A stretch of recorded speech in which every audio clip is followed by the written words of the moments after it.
Good morning, everyone, and welcome to our pre-show drive. Sorry, give me a second. James and I are chatting to one another. Negative, James, what was that update?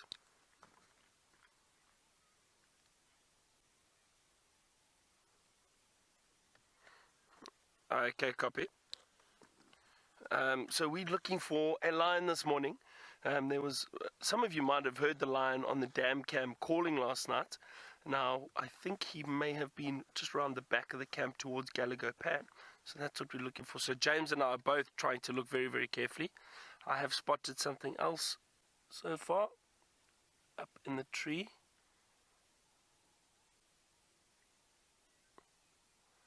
That looks like a flap-neck chameleon. There we go.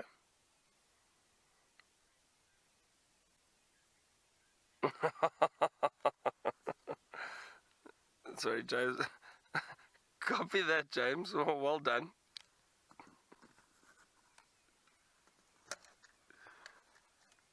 So it sounds like James has got a surprise for you when he starts the show. Nice flap-neck chameleon. Now the girls had a chameleon competition last night. I was in the tent, I had a look around, but no luck. No luck.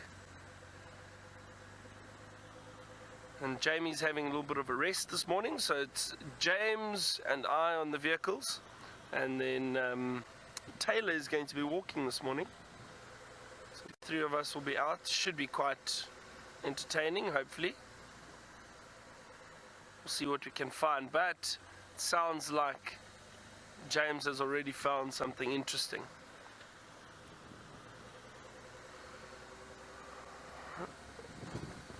Oh, there's an eagle at the top that just flew off. Just have a look at this beautiful skyline that we have at the moment. Hang on, I'll get these gears right. Oh, look at that. Isn't that beautiful? Now, it is a bit cloudy, but I think these clouds are going to burn off very soon, or as we move further into the morning. I think by 8 o'clock or so, it should be clear skies. That's my prediction. But what do I know? I don't get the weather right very often. I suppose neither do the weathermen, do they?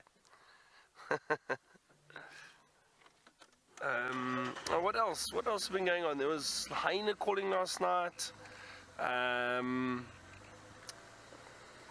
There was, what else was there? There may or may not have been a dance-off in camp last night. Who knows? Who knows? There was some music being played.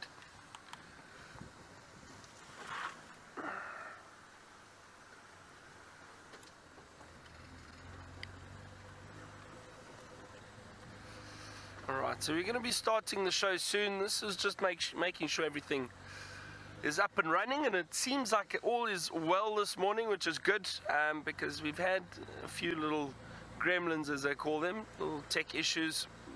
They seem to be ironed out now, which is great. Yes, well, we're going to be starting soon. So I'm going to see what else we can find this morning. I'm going to look for more lions. However, it sounds like the Nkuhuma Pride are north in the Manyaleti. Now, not down here at the moment. Just got an update from Lex this morning. Alright, so we'll see you all shortly. And James is going to be starting the show. Chat later.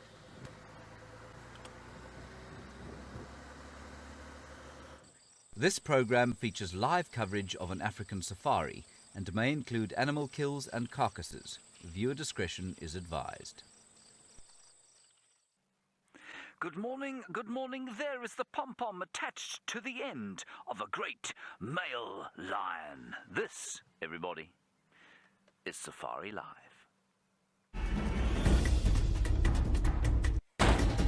Ready.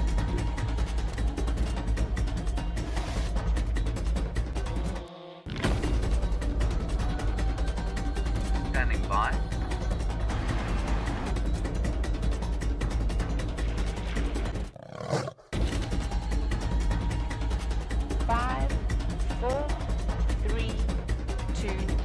1. You are live, you are live.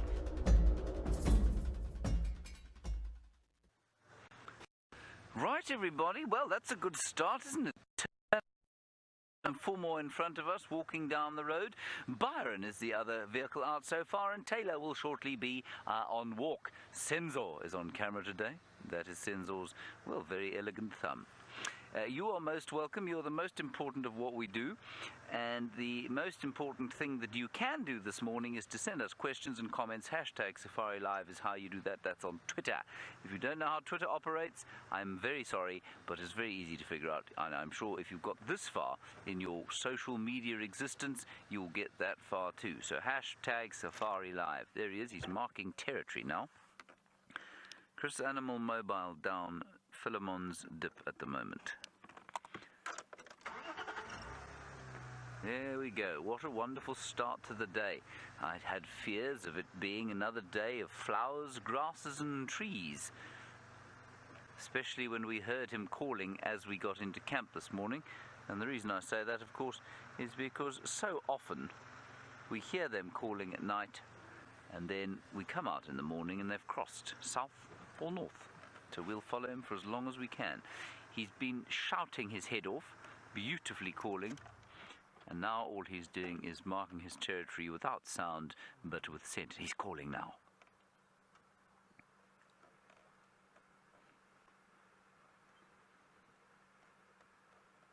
And you can't believe the distance that they can cover, walking at that sort of what looks like a gentle loping sort of stroll. But they will cross, if he carries on in this direction, he'll cross over the boundary in less than 10 minutes. I was rather hoping Wendy would just ease her way down the road, but because there's still a lot of moisture in the soil, there's quite a lot of mud. There's been a lot of activity on this road during the night, and he has actually come, he lay down here and scraped earlier today. It's almost like he's come up. Now he's turned around and gone back down the same route that he's come up, or that he came up earlier on. Yeah. He's now, of course, relieving himself, which will result in the world's foulest smell assailing our nostrils fairly soon. It's about, I believe, around about 20 degrees or so. I've forgotten the temperature exactly, but it's about 20 degrees Celsius as far as I remember, which puts us at about 69 degrees Fahrenheit. Sorry, 65 and 19. Yeah, Rebecca, you're right. I agree. You say that his belly looks kind of full and you wonder what he ate. I have no idea, but I would agree with you completely that he did eat something. His belly does look full. What can you smell, old fellow?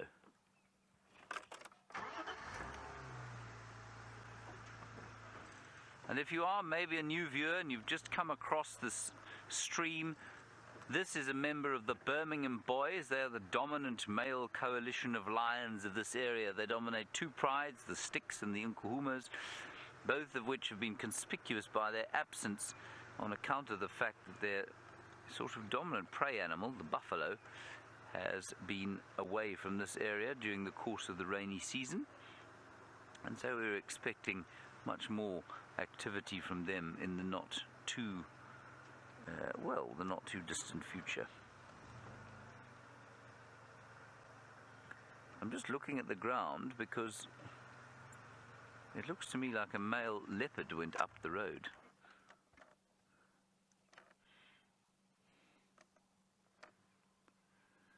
And this lion is about 4 feet at the shoulder, so he's tall.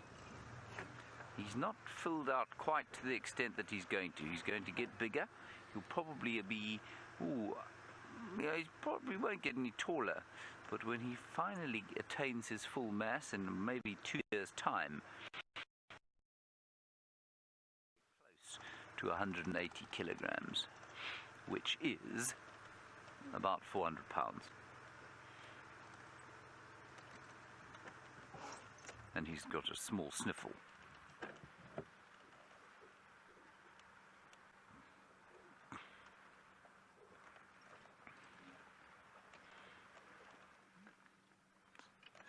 just gave us a little bit of a look there. Now, Bonnie, you're in Australia, and you're wondering if lions have different calls. I'm assuming you mean from each other. And absolutely they do, Bonnie.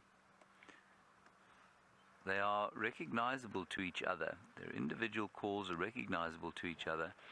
And certainly, they've done experiments where they will play the calls of certain lions to other lions, and they react totally differently to unfamiliar lions from the way that they would react to lions they're familiar with.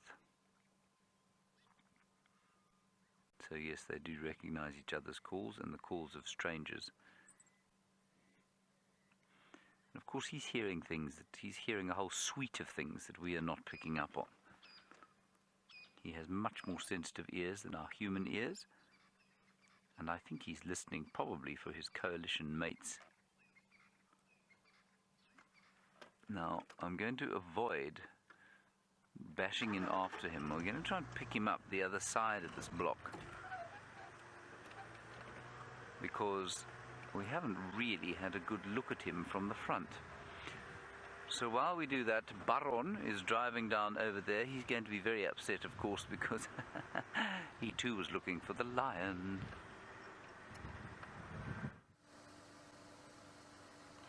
Good morning, everyone.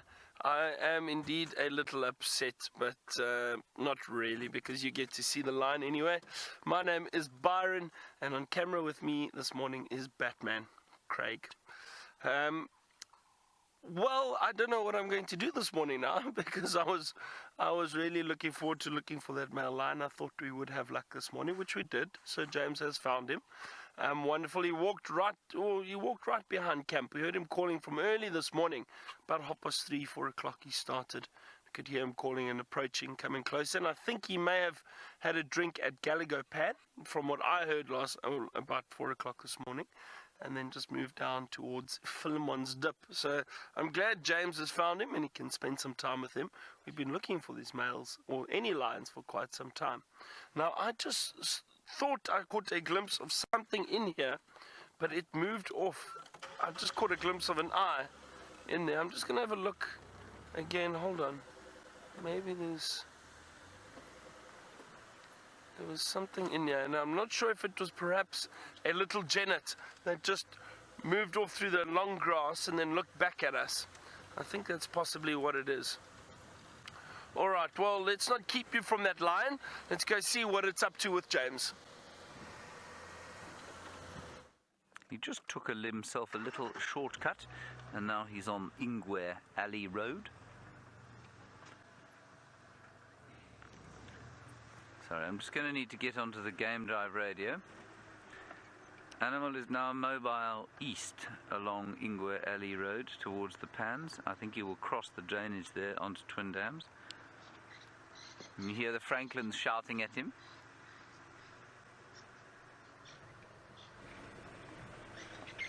Depends where you are, Chris. If you're on Philemon's Dip now, come straight onto Ingwe Alley, and then you'll catch me there. There we go.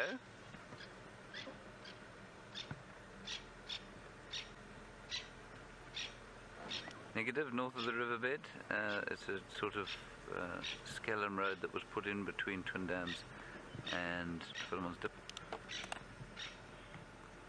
Sorry, I'm just trying to help with Chris get here on the Game Drive channel, but my attention is now fully with you. And the lion, he's marking his territory frantically. Where he found all that water to drink, I don't know. Clearly he's got reserves.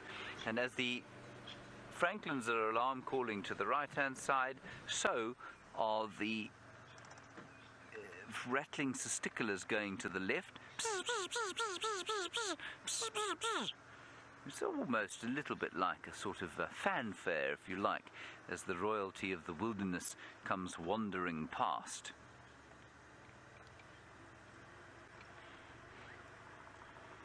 So there he is there, maybe going to have a little drinky, or probably just bypass the Pans, actually. There he goes. And I think what he's going to do is probably head straight across, down through the drainage line and onto Twin Dams Road.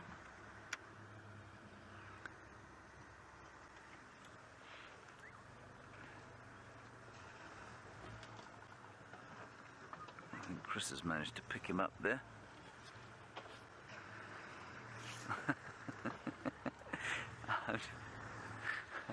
We're just going to try and get into a position where we can see him.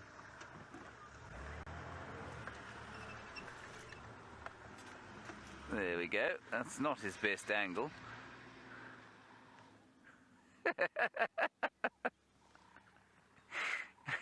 Sorry everybody, I know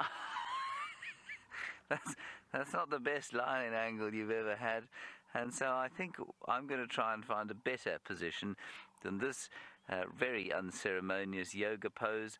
Let's head across to Taylor and say good morning to her.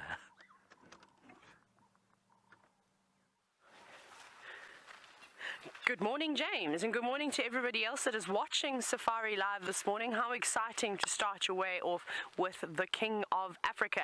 Now, my name is Taylor, and on camera with me today is Sebastian, and of course, well, the extra pair of eyes and ears, Rexon, is on patrol with us. And, well, seeing as though we're on bushwalk this morning, and you've already seen the animal, you've seen the lion, what we're going to do now is we're going to start looking at some evidence of this lion. And as James and Byron have both told you this morning, he's been calling, he's declaring his territory, or he's either calling, looking for his brothers, but what he has definitely been doing is he's been marking his territory, and we can see this quite clearly. Let's start a little bit back here.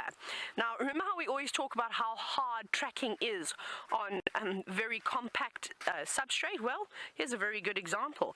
And if you look very, very carefully over here, look at this lion track. There it is, just to the left of my hand. You can see it's a big male. Male's tracked just by, of course, it's almost the size as my hand, and then if I pull my hand away, you'll see that it is wider than it is longer. So that's how we know it's a male. And what he's done, and we do this with the leopards as well, is he's come walking through here, and of course lions like to mark their territories, and as leopards do, up against shrubs. So of course right here next to us on the left, he's come through. You can see he's taken his next step here. He's taken a couple of steps where he's turned, and he's actually sprayed urine up against this tree. Now, it's quite difficult to see on all the grass and the small little shrub because there's a lot of dew on the grass too, so I can't tell the difference between the dew and the urine this morning, but I won't be touching it because I don't feel like washing my hands and getting them too cold. But this is very fresh. He was only here maybe 15 minutes ago, so pretty cool. But let's keep on going. How exciting is this? I'm jealous. I'm very much envious of James this morning. We've all been absolutely desperate to try and find a lion today. It's been a long time since we've seen a lion, but, well, Byron is also out and about, as you've met him before, and he's found something that a lion might like to eat.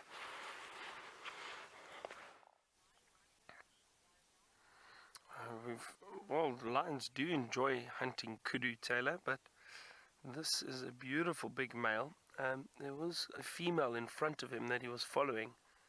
Not sure where she's moved off to. It's a really beautiful morning. It's a nice cool morning. Birds starting to call. Just heard a bearded woodpecker knocking on the tree in the distance.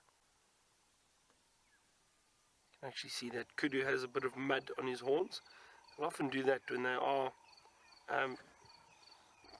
displaying territorially, or not quite for territorial but reasons, but mainly for dominance. Maybe if there's other males around, they shove their horns in the mud and shake it about, basically to build the thickness of the horn, hopefully get a little bit of size to make the horns look bigger and thicker, so that if males do see them, they possibly think, well, maybe these kudu, or this kudu, is too big to challenge.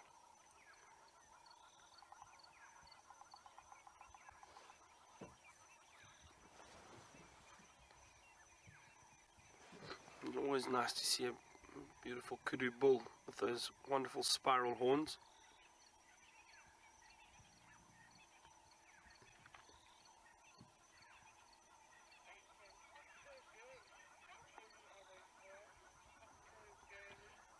Octo girly. Those horns are quite heavy. Now, I'm trying to think. They're probably... I mean, the horns alone are probably, I'd say, between 3 and 5 kilograms, maybe 3 kilograms. I think. You see, I have felt a kudu carcass before and lifted the head. Now the head is very heavy, but that's obviously with addition to the head, not just the horns. So I'm not entirely sure what each horn alone would weigh, but they're probably, actually maybe a bit less. I'd say the horns are probably 2 kilograms each, maybe around there. Let's call it between 2 and 4 kilograms.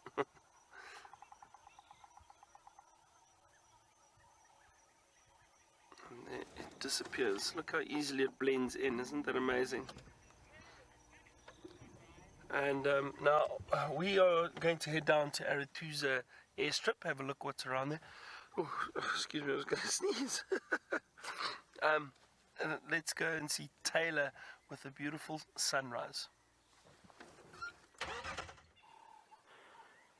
This is the first sunrise I've seen in a very, very long time, and isn't it absolutely magnificent? Now, what could, of course, make the sunrise any better? Probably a lion roar, which we've actually just heard rumbling from the distance, coming from the north, which is very exciting. So it means that one of the other Birmingham boys, I'm sure it'll be a Birmingham boy, is responding to Mfumo's calls. So it could most likely one of his other brothers. My goodness, there's a horrendous fly that's attacking me so early in the morning. How rude. Anyways, so there's one calling down that way. We might actually do a loop around and see if we can't intercept them, because the normal route of one of the Birminghams is normally with the Nkuhumas, and the Nkuhuma Pride at the moment seems to be between the Manuleti, Buffelshoek, and Simbambili, which is down west. So if they are coming from the north, coming back sort of south, they'll most likely cross right past the gate and then head west into Simbambili, which is very exciting. So that's exactly what we're going to do. And the wildebeest have returned too. They've come back to the open plains. Yesterday it was very, very quiet. There was 3 impala, but it seems as though the animals are coming back now. So our next move from here is going to be to come down, to slide down this termite mound. Sebastian, I was supposed to do that. I wasn't. I almost slipped. Almost. That was very close. But that's what happens, of course, when you wear shoes like this that do not, no balance today, that have got no grip on underneath them. They're not the greatest shoes to be walking up and down termite mounds on, of course. But hopefully our next view from here, as the the sunrise starts to fade, will be the wildebeest. Now, Shaylin, you're wondering how many vocal ranges does a lion have? Well, we hear them doing different types of calls. So, of course, they've got contact callings, which is a very sort of soft chuff that perhaps with James and Byron's very, very deep voice, they'll be able to demonstrate it a little bit better. And that's sort of close contact calling. So within a couple of hundred, maybe about 100 meters, I wouldn't say really too much more than that of each other. And then, of course, a big roar, like the Birmingham boys have been doing and tend to do at night time. That travels far. That can travel up to 8 kilometers in distance. Can you believe that? That's really far away. And that will be letting other lions, other big male lions know if they're planning on coming this way, they should be very careful. So there's probably, I don't know how many, there's probably a lot more than we think. Remember, of course, a lot of animals are communicating via body language, so they don't even need to make a sound or sounds that we can even hear. But speaking of lions, of course, let's go back across to James and Mr. Mfumo. Well, we've just picked him up again. He's come across the drainage line and then he turned back sort of towards the west, which was unusual. He was calling here, that's how we found him again. And here he is. Actually, we saw a kudu running for its life as well, which obviously the lion wasn't particularly interested in. The kudu went off in here, didn't even bother to alarm call. And then Mfumo started making his call. I'm very good at doing a lion call. Here it goes. Are you ready? It goes like this.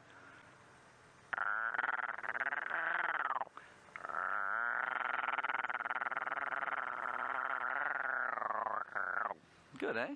Yeah. Okay, let's go back to the lion. Sounds exactly like that. If you've never heard a lion call, that's what it sounds like.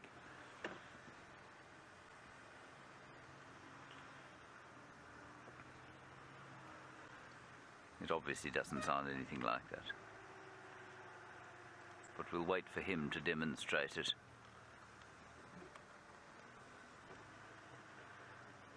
Ahmed, you're wondering what... if I had an alarm call, what would it sound like? I think it would sound like the standard issue human alarm call. It would sound like screaming.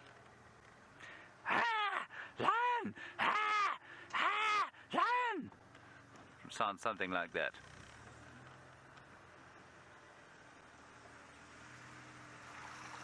Fresh lion tracks on the road here. And you can see it's quite interesting there. We've just gone round the puddle, and around the puddle he has gone too. And so his tracks go down the road, and then suddenly if you only see them at the puddle, they're facing that way because he's wanting desperately not to get mud in between his toes. And so if you just came across those tracks and you hadn't seen the ones fore or aft, you'd think he would be headed off in there, and you'd probably wander off and spend ages looking around there. Go, Mike. Mike, I told you that you need to come to Weaver's Nest. Weaver's Nest.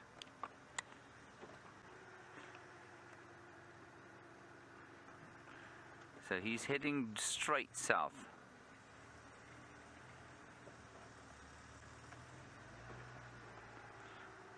Let me just turn the car off a bit, because I'm really hoping he's going to call again before he disappears to the south of us.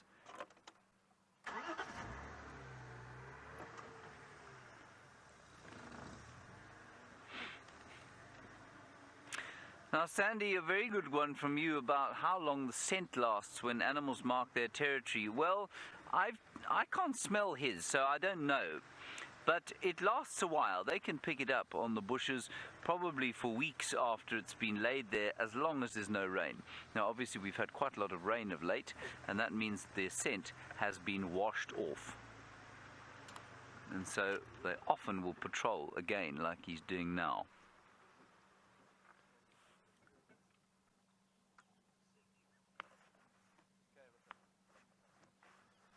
We're just going to let Chris go in front, because he hasn't had much of a sighting. And then we'll follow behind him. Chris is guiding out of Djuma at the moment. So if you're wondering what that vehicle is doing, those are people on safari, which of course is what you are doing basically in a virtual way.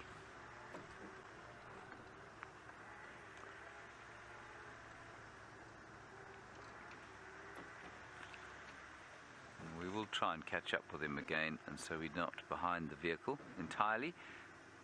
And as Megan, who is directing us today, says, as we play hopscotch, let's head across to Byron, who's currently apparently trying to escape via the air. I'm not really trying to escape, James. I'm trying to take off. No, I thought perhaps the airstrip would be a good area to come and look for, who knows, anything. To be honest, I was secretly hoping that we would bump into a pack of wild dog running through the clearing.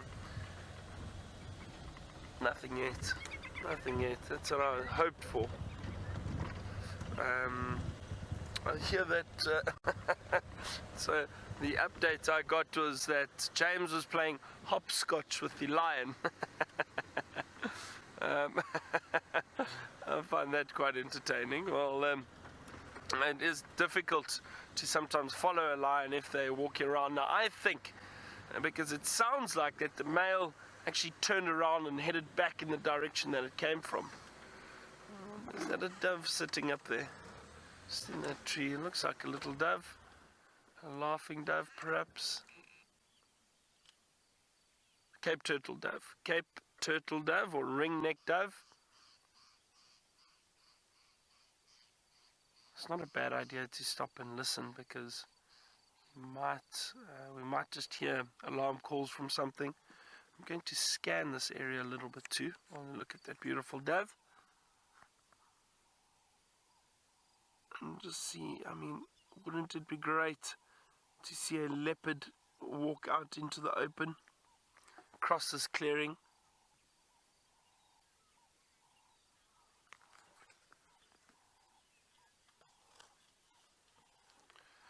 Di, you say you heard a leopard calling around the dam cam about 5 hours ago. I wonder, I didn't hear that, so, but we were probably all fast asleep around that time. Well, we will keep an eye out, Di. We'll see if there are any tracks around. Taylor's walking in that area, so I'm sure her and Rexon could possibly find some tracks if there was a leopard around. Now we were chatting that line. I think that line is going to turn and head back north because there was another line calling further north, so perhaps those two might meet up later this morning. Anyway, let's go back to James and see where that line is.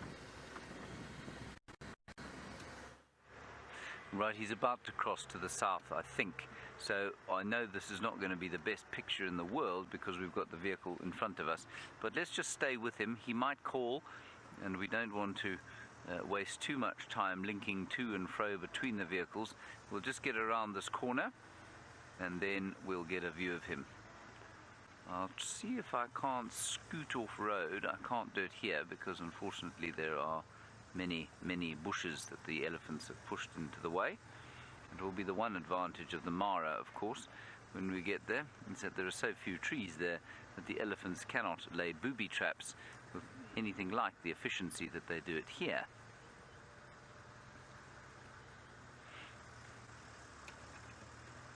Now he's going to head straight south, I think. I don't think he's going to turn north.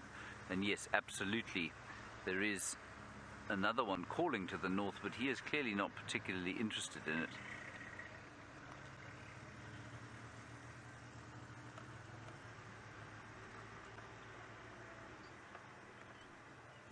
Hello, Lael. As we were talking about earlier, you want to know if they're able to recognize each other's calls, or could they get confused? No, it's highly unlikely that they'll get confused. There have been many experiments done where they have played strange lion calls to lions like this. They immediately recognize strangers. So they'll recognize their own calls, the calls of their coalition mates. They will also recognize almost immediately the calls of the prides in their territory. So they will recognize the call of the Nkuhuma lionesses. Whether they do that down to the individual, I suspect they probably can. And they will also recognize the call of the Styx lionesses. Righty, what we're going to do is now go around him because, you know, as attractive as this bottom is, it's not his best side. So let's just scoot around here and we'll get a nice view. Whoa, hold on everybody. Oh, nice question, Donald. You say, what's the difference between a pride and a coalition? Well, a pride is the females and their youngsters. That is the pride, and contrary to what the Lion King would have you believe, the pride does not have a male in it. The males live in coalitions or on their own. There we go. There we go. They either live in coalitions or they live on their own, and those coalitions will dominate, you know, up to 3 or 4 prides sometimes. And this coalition of 4, the Birmingham Boys, dominates 2 prides.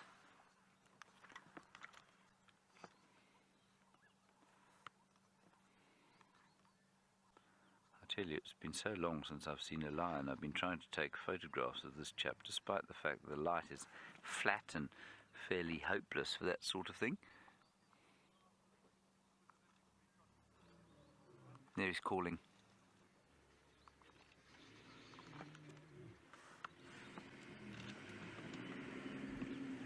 Kind of nondescript call.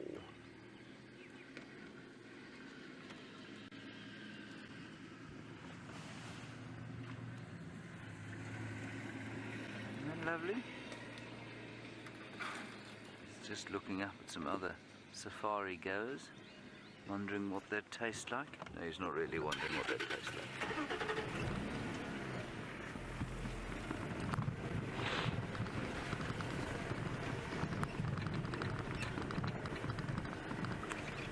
And Chris, you're wondering if the brothers join up to hunt. No, you know, normally they don't. Normally they join up if there's a fight, but most of the time, you know, Chris, they don't do a huge amount of hunting.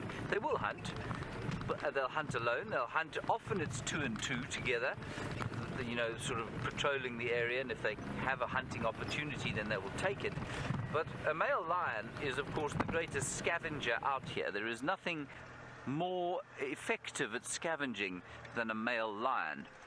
And so they will steal from other lions, they'll steal from hyenas and wild dogs and leopards. Mostly, of course, they steal from lionesses. So although they're very effective hunters if they want to, they often don't do much hunting at all. Right, we'll get a view of him coming down through here, I hope. Watch out, everybody. Watch your heads. And of course there's a lot of moisture all on the bushes, so you'll get wet. Hold on. Okay, now be quiet. He's going to come right past us. He's just going to come wandering past us over here, I hope.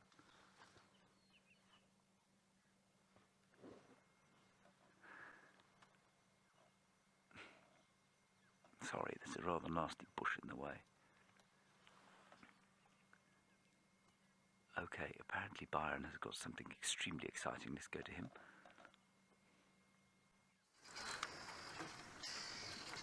I have indeed. Look at this, everyone. Look, we found a leopard, a beautiful male leopard, walking through the area, and we took a chance. We just heard some impala alarm calling briefly. There was a lot of ratting going on too, so we weren't sure exactly, but it did sound like alarm calls. We just drove off into the bush, and we've managed to find this beautiful male leopard. Let's follow him and see where he goes. I'm so excited because I haven't seen a leopard for quite some time, and to find a male like this is wonderful. So that's great. This is really exciting, and I still, when you find a leopard like this, or you listen to the bush and you listen to the sounds of the other animals, the alarm calls, and you find a predator, it is so rewarding. Now, I'm actually not sure where he's heading at the moment, but it just shows you, you know, I would have thought in conditions like this, this leopard would probably prefer walking on the road where it's not so wet, but I think perhaps because of the alarm calls, the impala alarm calls, the guinea fowl alarm calling behind us now. He is heading towards the main road, so we might lose him. But it looks like he's scent marking. I'm going to try to stick with him. So I think stay with us because I'm not sure how long we're going to have this leopard for. You see, it is heading down towards the road now.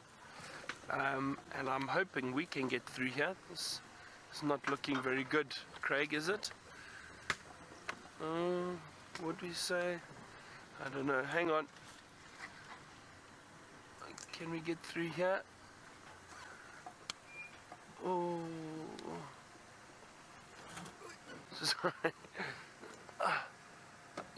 No. I don't think we can. I don't think I can get through there, everyone, unfortunately. It looks a little bit too steep, but hold on. Let's see. Back here. The joys of trying to follow a leopard. There he is, in the road. And I'll get down here easily. Look at that. Oh, beautiful big male. Hold on. That's very kind of him to make his way right out into the road. We're going to get a lovely view of him now before he crosses, hopefully. Here we go.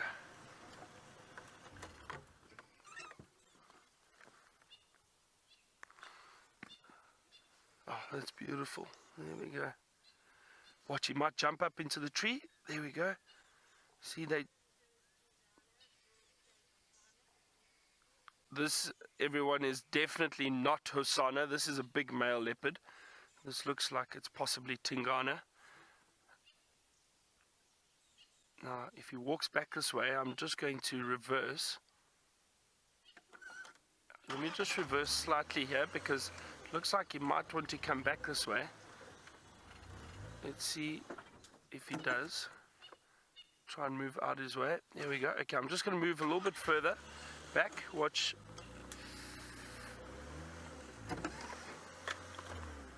So what I've done is just given him some space so that hopefully he will decide to move past us. Here we go, here he comes. This is definitely not Tasani. You can see that very big dewlap. This is an old male leopard and scent marking territorial male leopard. Now I don't think this is Tingana, to be honest. I don't know. Oh, don't go that way. Please come back this way.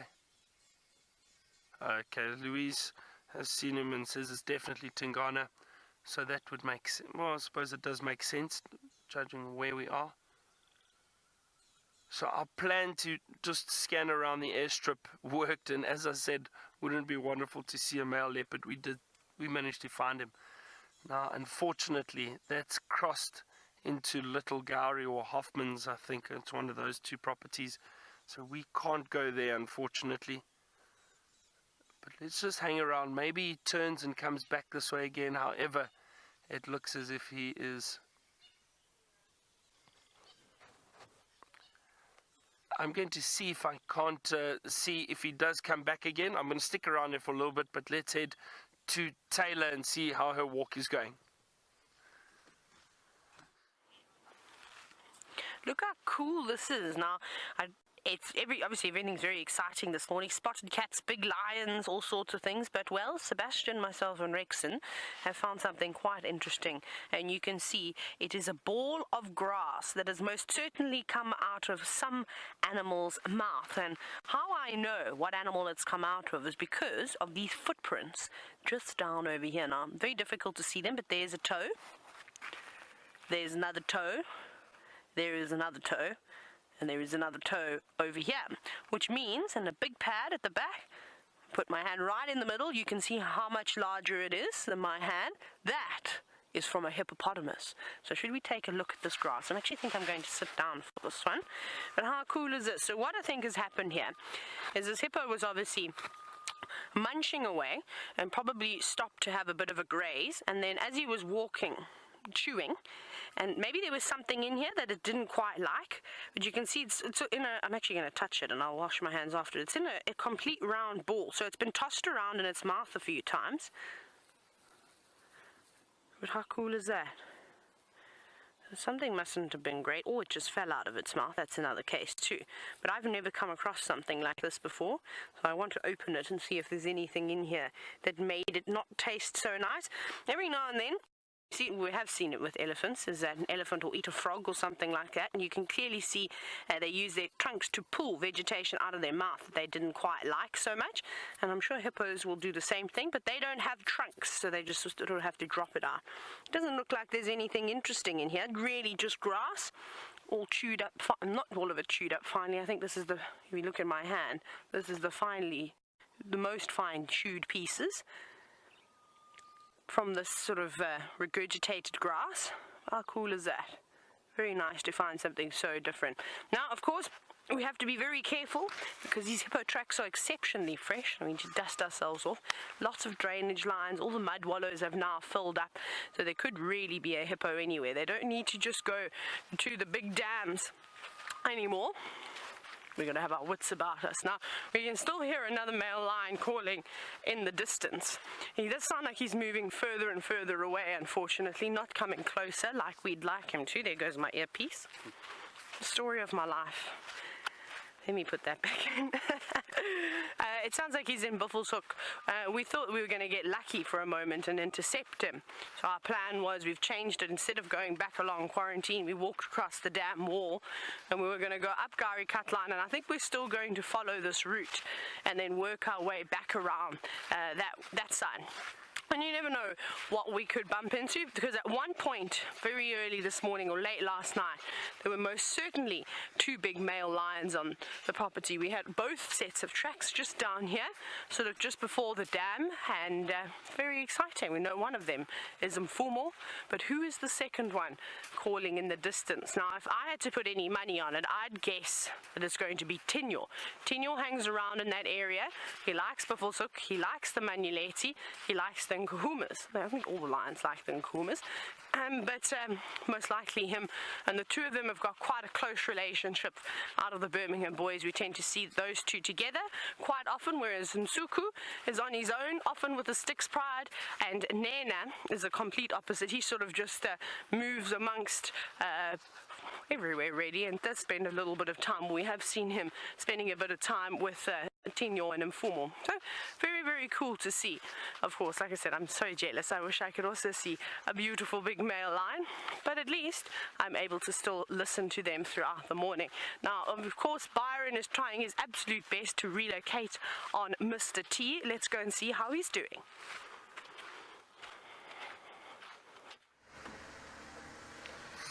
Well, unfortunately, it did cross our boundary, this beautiful big male leopard that we found. Now, I'm just listening. Now, what I've heard is there are guinea fowl alarm calling just in that direction, not too far from us. They're in there. They almost certainly see that leopard. Okay, so he's up in the back there towards those dead trees at the back of the screen. I think he's around there. Some of these, see the guinea fowl in the tree? There we go. That's actually a perfect sign that that leopard is around there. The guinea fowl will jump up into a tree, fly into a tree, and alarm call. Now, he's still hanging around there, and I just saw some impala further down on the road up ahead. So perhaps this leopard goes across, tries to hunt. Let's see, there the impala in the distance.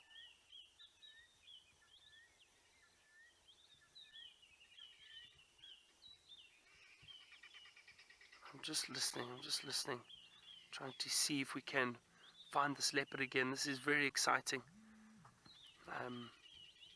Very brief view of him, but a lovely view of that male, especially when it was in the road, turned and faced us.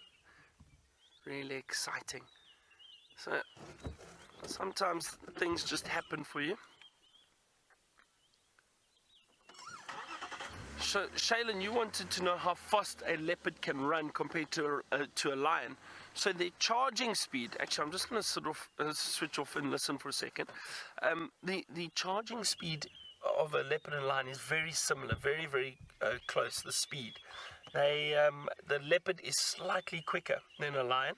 So charging speed would be a 20 or 30 meter little sprint, a short sprint. A long distance, they don't really run or top speeds for long distances, lions and leopards, but they can cover about 20 to 22 meters per second. That's how fast a leopard and lion is generally, but a leopard is slightly quicker, probably by a meter or 2 meters a second quicker than a lion. So they are very, very quick. That means they can run 100 meters if they were compared to a sprinter. If they were going to run a 100-meter sprint, they'd probably do it in 4 or 5 seconds, which is amazing. Just listening, there's still a guinea fowl alarm calling here. This leopard is in here somewhere. We just need him to come back across to this side. Okay, let's go up ahead and have a look, and we'll see if we can get another view of him. Maybe, because he was heading down in this direction, I'm assuming he may have smelt or seen the impala up ahead, and that's why he turned, came back and decided to go through the thicket.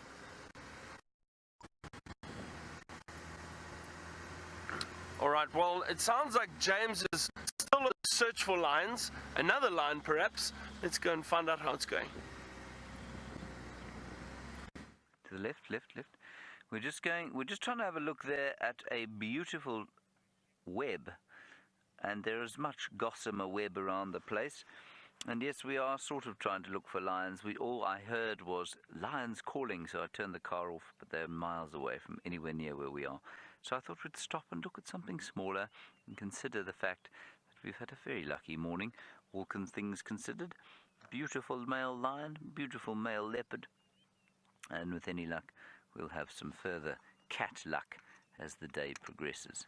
I think it's very hopeful that Byron's got some alarm calls round where he is, maybe Shadows knocking about there with her little one. Who knows? I think that's just very pretty, and as the light comes out, these sort of trails of gossamer all over the bush, and you start to get an idea of how many spiders there are all over the place. There's I think it's a, what are they called? It's a funnel web spider. What's it called? Just look on the ground here. Look at that amazingly, it is a funnel web, intricate carpet, if you like, of silk.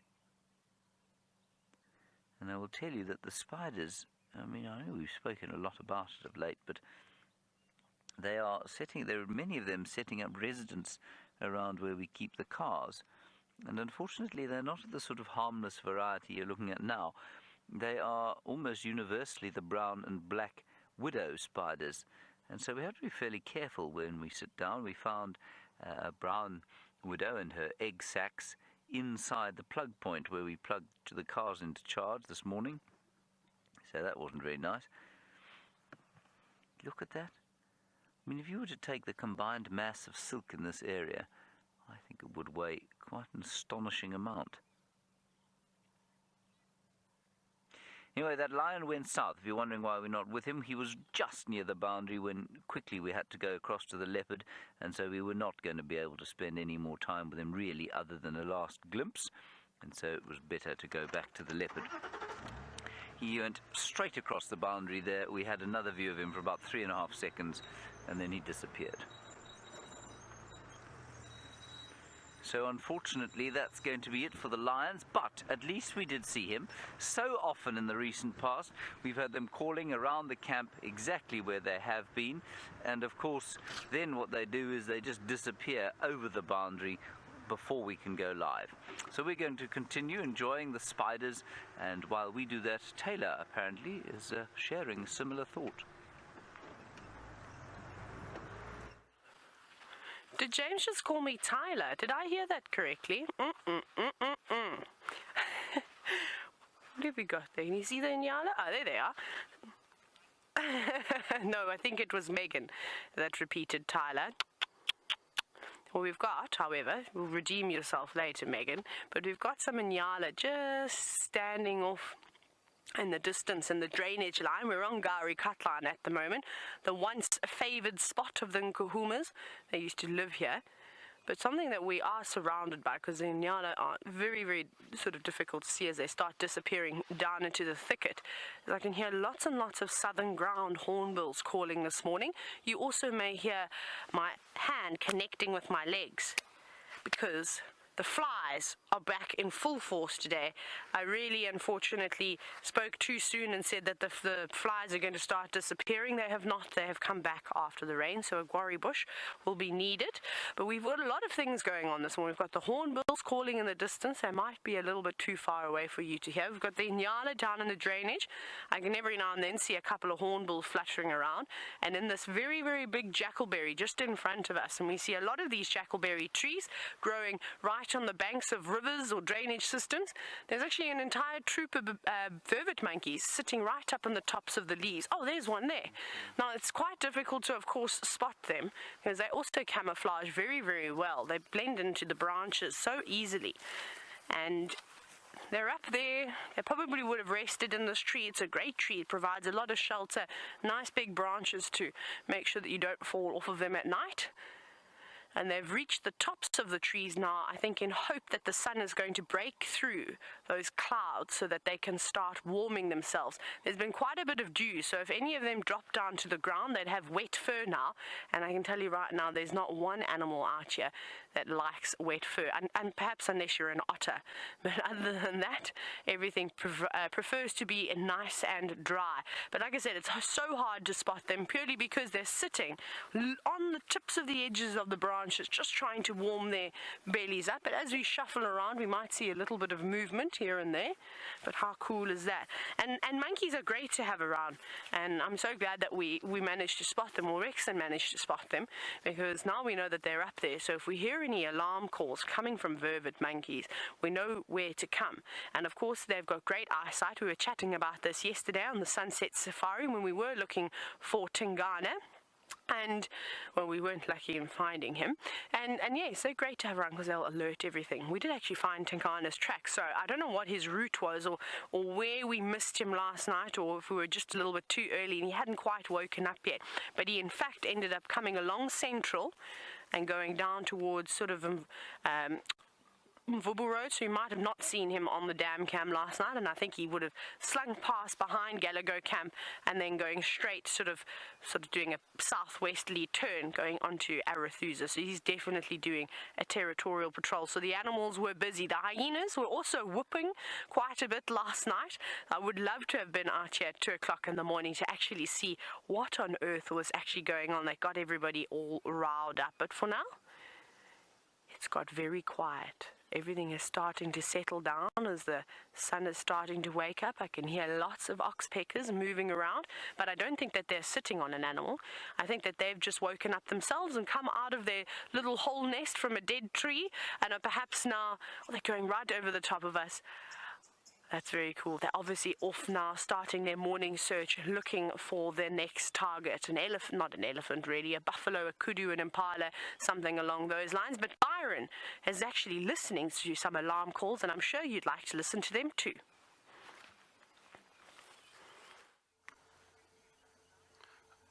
Listen to these impala, everyone. So these are the impala I saw earlier. Yes, where is the leopard, everyone? I'm looking with you. I can't see it.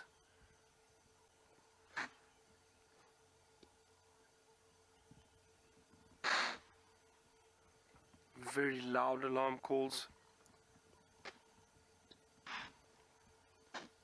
He's got to be somewhere here. I've been very patient, just waiting. Hang on a second. Craig, let's check down the road here quickly again. Guinea fowl. Are the impala alarm calling at the guinea fowl? It's unlikely. I'm not sure if they possibly smell this leopard. What's causing him to alarm call? Did he cross the road? I don't think so, because if he did, these guinea fowl would have alarm called at him. Now, we heard them earlier alarm calling at the leopard, and I think, unfortunately, I think he has he's crossed over and he's headed just further east of us, sorry, and unfortunately we cannot go there and look for him.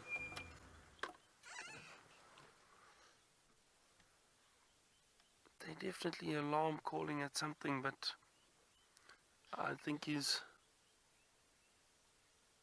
I don't know where he's gone. Unfortunately, it's so thick through here anyway, we can't see. I mean, it was lovely to get a view of him, and I'm glad we did. Our timing was perfect, but he's disappeared off across our boundary, unfortunately.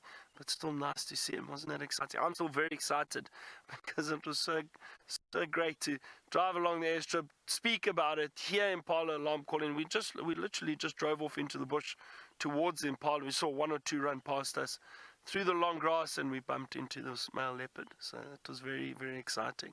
Even Craig gave me a huge compliment. He was like, "That's okay."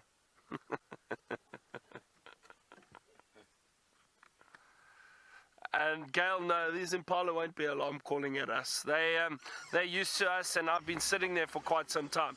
They weren't alarm calling at us at all. I think they possibly picked up on the scent of the leopard, perhaps. You know what? Let's just have one more check back there. Let's just double look. All right, now James has a bird he'd like to show you. Let's see what it is. It's a babbler. And I'm rather astounded we've managed to actually show it to you because... Oh, excuse me. Because they very seldom sit still like this, but this one is caught in the most beautiful light. Oh, don't go away. They're on top of the tree there. And the best part of them is that they're all covered in water, and so they're all sort of shaking the water out of them. They look disheveled and a bit sort of sad.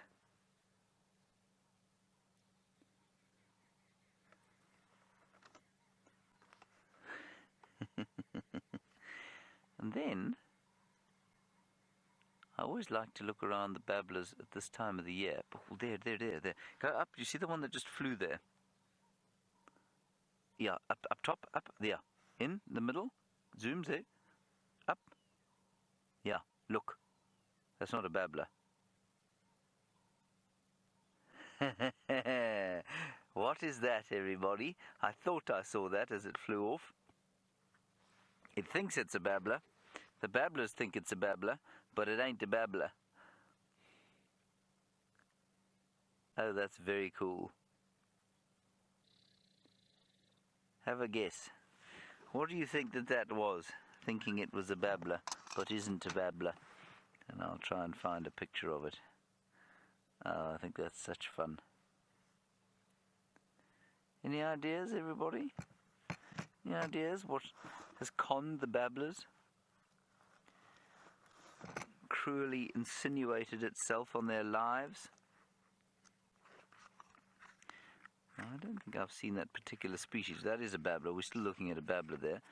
The offending bird is behind the main branch there.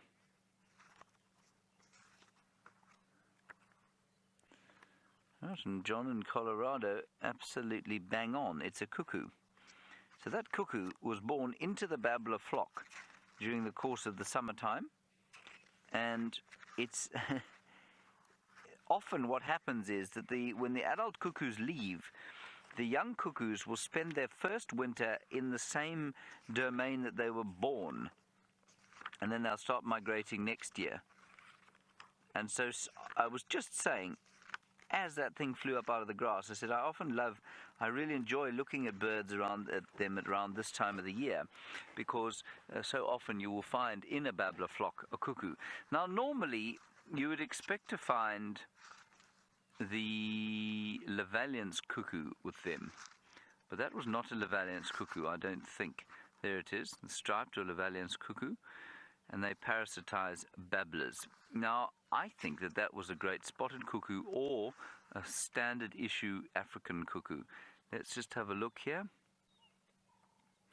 African cuckoo is supposed to only be... sorry, don't go to the text there, Senzo. The African cuckoo is supposed to only parasitize the fork-tailed drongo. That definitely wasn't a fork-tailed drongo flock. So let's go across. The other thing it could have been was a young thick-billed cuckoo, not a thick-billed cuckoo, young great spotted cuckoo. And they normally parasitize crows and starlings. But it could still be one of those, because I have seen plenty of great spotted cuckoos in this area. So I'm going to go with juvenile great spotted cuckoo. I'm also just going to consult my bird app a little bit later, and because that's got a bit more detail in it. Isn't that cool? Alright, so I do a little bit more investigation here. Taylor has found what I have found, what Byron has found, and what everyone has found over the last few weeks.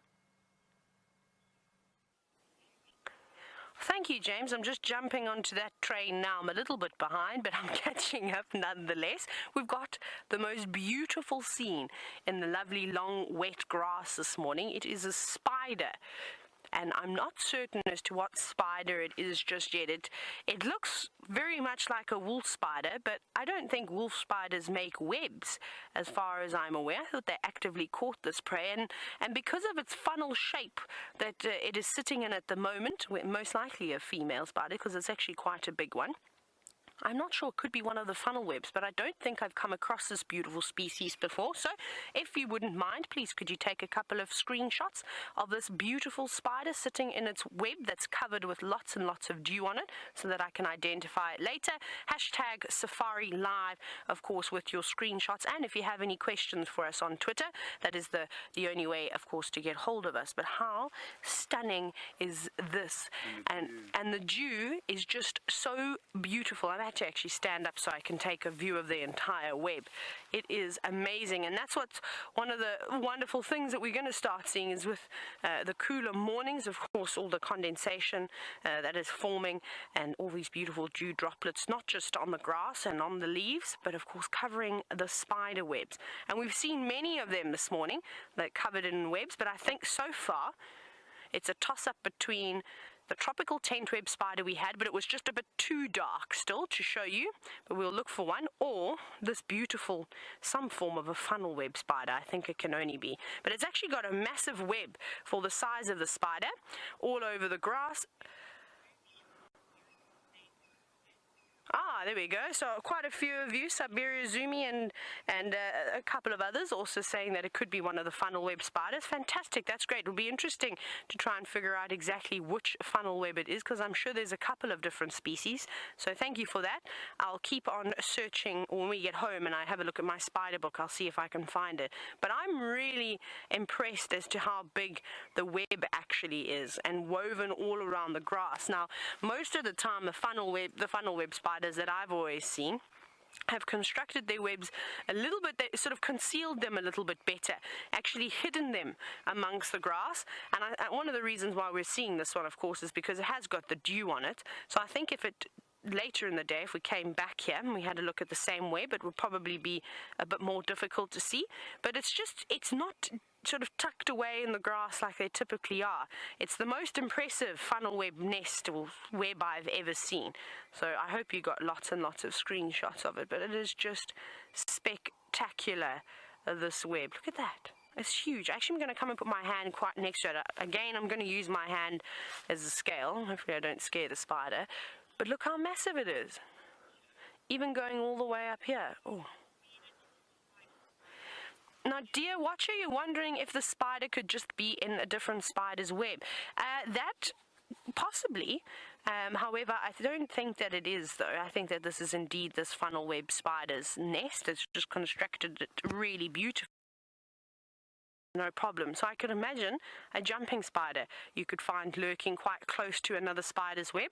But you can see the spider sitting in the middle, and to me that sort of just says this is mine, not hanging on the outskirts like it shouldn't be here. Right in the center of the web going, this is my home, waiting for something to, of course, land on the edges of the web. And from the angle that she's sitting, she can either run very quickly to the right, to the left, up, down, you name it, and eventually catch whatever gets stuck in her web. And I can imagine here she must be feeding on quite a few different species of grasshoppers, firstly, and even butterflies, because at the moment that's what we're seeing a lot of just in the grasses. Remember all those acreas that were dying? They would make for a very easy meal for a spider. They would get stuck in that web, and I don't think that they would be able to flap themselves free. Now I need to look on the ground. Aha, because I finally got myself guarri bush, because the flies are still biting me, so I shall swat them now. Well, they have no chance, and it's amazing the power of a guarri branch, which is quite cool. It's like you only have to swat yourself a couple of times and then the flies are gone. They don't come back again. But we've had a spider and its beautiful dew-covered web. Byron has now got one, and I wonder what it is.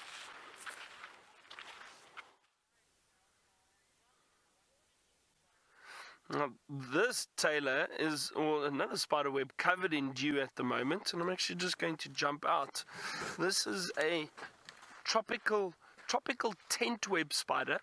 I've got these beautiful spider webs and also covered in dew at the moment. Now I wonder if I can try to show you. I can see the spider. It's inside there. It's not a very big spider. You can actually see there's a bit of whiteness just in at the bottom, where it's obviously some food that it's been feeding on, and the spider's just below it. So there's the tropical tent web spider, but it really is beautiful. All the little dewdrops all over this this little web. I wonder if that spider will move.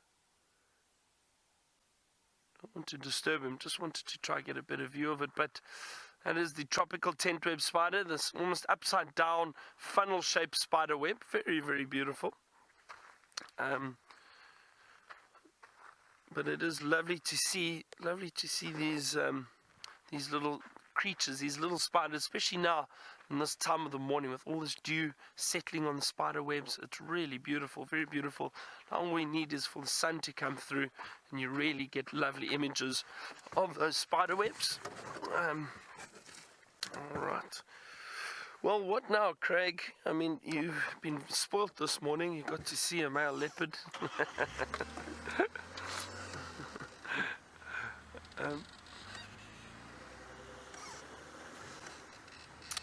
Michael, you asked, what is the biggest spider in Africa? Now, Michael, I would have to guess. I think it must be a baboon spider. A baboon spider, one of the species of baboon spiders. I'm almost certain that must be the biggest in terms of body and size. I'm not too sure which one, Michael. Maybe someone can help us out with that. I wonder if James or Taylor knows. But I would say it must be one of the baboon spiders. That's basically Africa's tarantula, is the baboon spider. And they get the name baboon spider because their legs, the underneath, James says maybe a rain spider. Yeah, I suppose those rain spiders do get quite big, but I wonder overall if the baboon spider is the body in that. I'm not sure. We'll see. We'll try to find out for you. But the baboon spiders get their name because the legs and the last two segments of each leg underneath look like baboon fingers, and that's how they get the name baboon spiders. But they are quite big, bulky spiders, I think, in certain areas.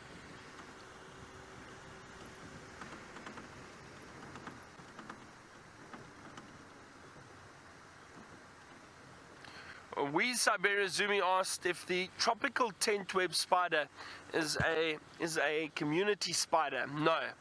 No, it's not. The community nest spider is that very thick cluster of webbing and a number of little spiders that sit on it.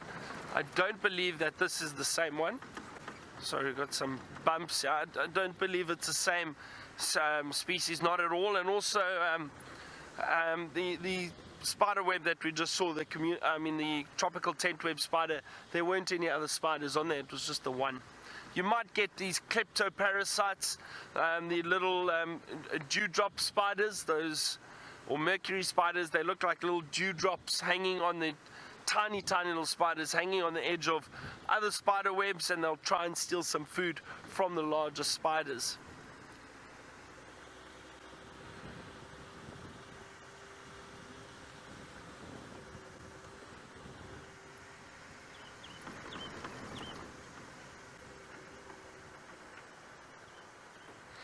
Yes, and so that makes sense to me. We Siberia Zumi, thank you for that. You say you think the rain spider has the longest legs, which does make sense. I've seen a number of rain spiders. They do have very long legs, so I think some of them can get to about that size. I think with their legs spread out. But in terms of body size, apparently the baboon spider probably has the largest body. So I think maybe in terms of weight, most likely a baboon spider. In terms of overall length and size, I think the rain spider perhaps. So it depends how you want to measure size. Is it by weight or by the surface area covered?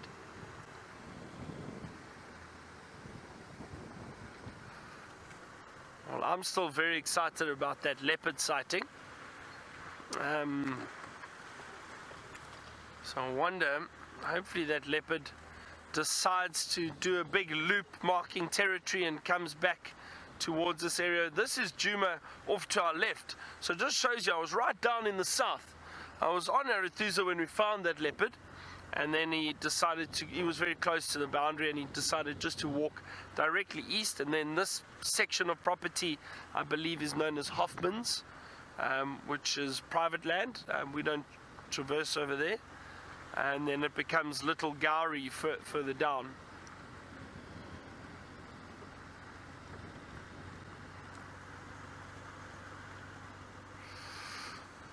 All right, well, we'll see what else we can find. We're going to head towards some of the dams and maybe see what birding we can do today. James has got something that's not going to move away too quickly. Let's go have a look what it is. Well, it's moving with surprising speed. It is, of course, the Speke's hinged tortoise, and it's walking gently down the road towards the Chitwa Dam. There it goes. Will it turn right? Will it turn left? These are the questions we must ask ourselves on days like this, when the tortoise comes to the fork in the road. Now, we are not going to move from here because our signal is very poor, but we'll just enjoy the sights and sounds of Chitwa at the moment. They're impala, alarm caller, well, not alarming, they're fighting with each other behind us. There's a little group of francolins coming up to meet the tortoise at the fork in the road. Clearly, it's a popular meeting spot. There they are. They're taking what for them is the left-hand fork, of course. Oh, one of them's coming up north. There's just life everywhere, especially after the wet time that we've had. And now, as it seems to be clearing and warming, it's a beautiful, still morning. So the animals are coming out to play. It's almost at the turn. You know, there are very few animals that look awkward when they move, I find. You know, they've all been designed to move in a certain way, and therefore, if they're in their natural habitat, they will move beautifully. So, well, yes, a seal looks completely ridiculous on land, but it wasn't designed to move on land hugely. It was designed to move in water, where it moves very beautifully. The tortoise is an exception to that rule, I find. They were, of course, designed to move on the land, which is what that thing's doing, and yet every step looks awkward, slightly painful, and almost like the limbs that it has have just simply not been designed for what they're being put to do. And it looks exhausting. It looks like sort of walking along with an enormous wardrobe on your back, on all fours. And that's, I imagine, how a human being would walk, with kind of these labored steps.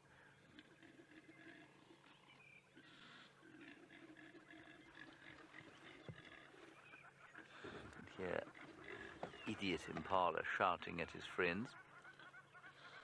I wonder if you can't get a shot of him, Senzo. I'm not going to move, but he's just over there on a sort of very low termite mound. Oh, this is wonderful. Look at him there.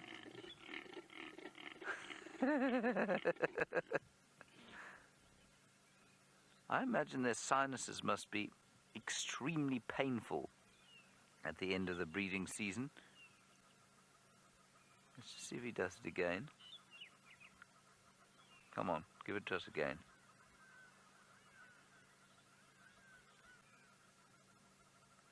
I think he's hoping there'll be some ladies around, but I don't see any.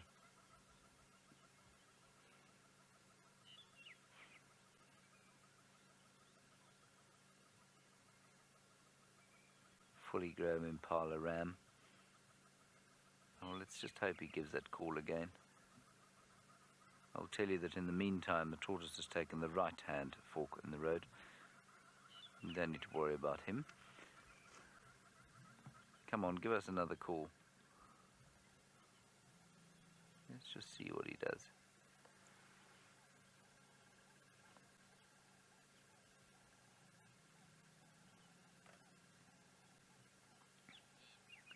Maybe we can induce him to call.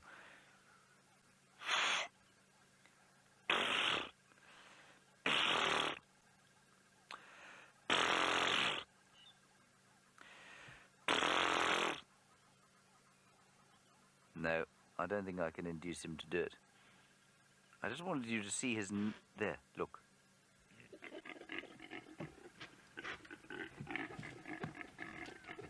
I mean, it is totally ridiculous.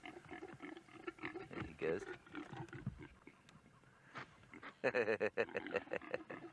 All right, we're going to have to move from here, otherwise we're not going to get any further shots. Let's head across to Baron, who has got some mongai. Linking. Look at this, everyone. We've got some dwarf mongoose just off to the side of the road. And they scattered into the bush, but I've come and I've sat down just in the road, not very far from them. I'm trying to see how, because they do get quite curious, and they seem to have relaxed. They alarm called a little bit, moved off, and then they all came out into the road, had a little look, and now they're just feeding. They're just in the long grass, just off to the side of the road. There is still one having a good look at me. Trying to see if more come out.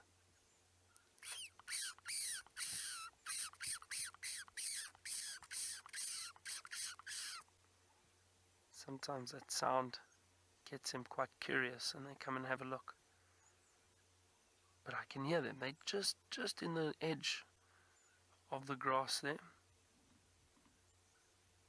Probably trying to catch little insects.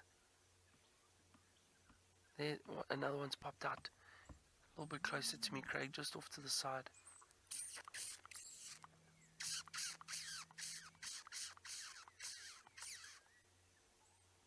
Come on, there we go. See? There. Can you see them sticking their heads out there?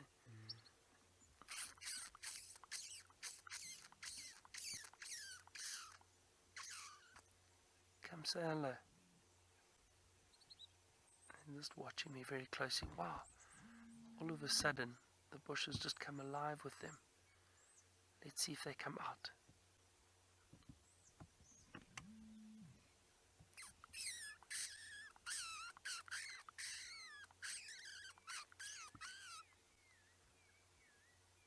Come on, a little further.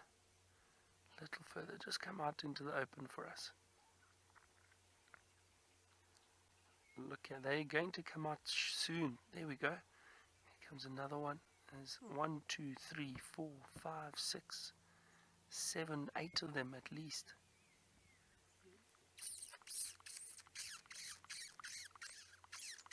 There we go.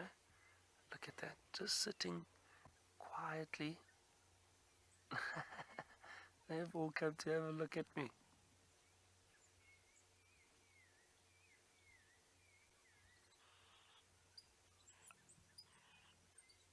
Isn't this amazing? This is really very special, something different.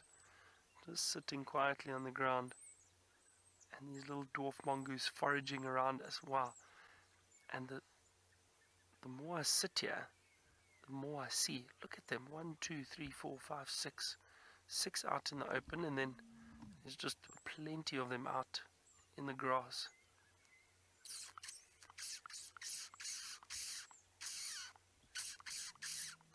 That little one, can you see him coming closer to me?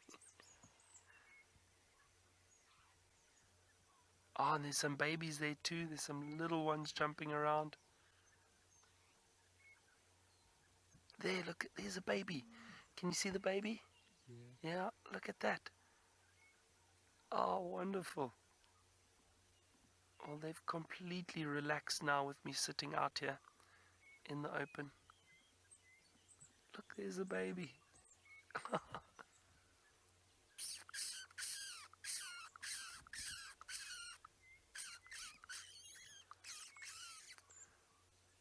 Watch, this little one's very curious now.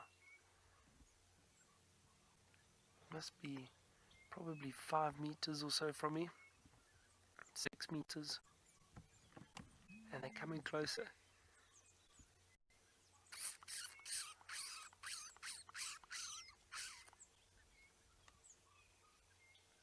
All communicating with each other. I don't want to move now because they're completely trusting. Look how close they are. I'm just sitting on the opposite side of the road to them.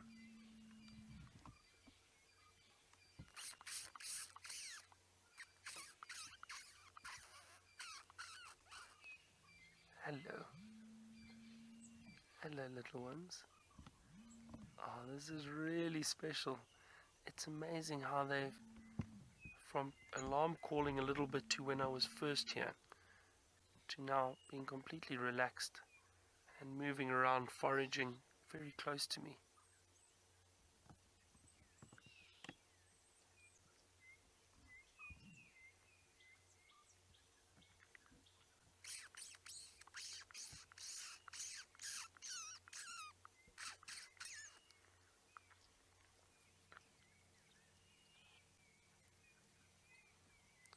Yeah, this one's coming even closer.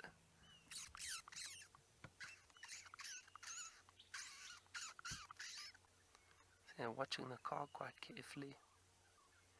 Oh, look, isn't this cool? This is very cool.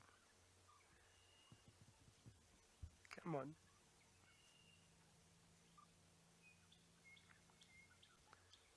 The wonderful dwarf mongoose. Very, very curious little animals.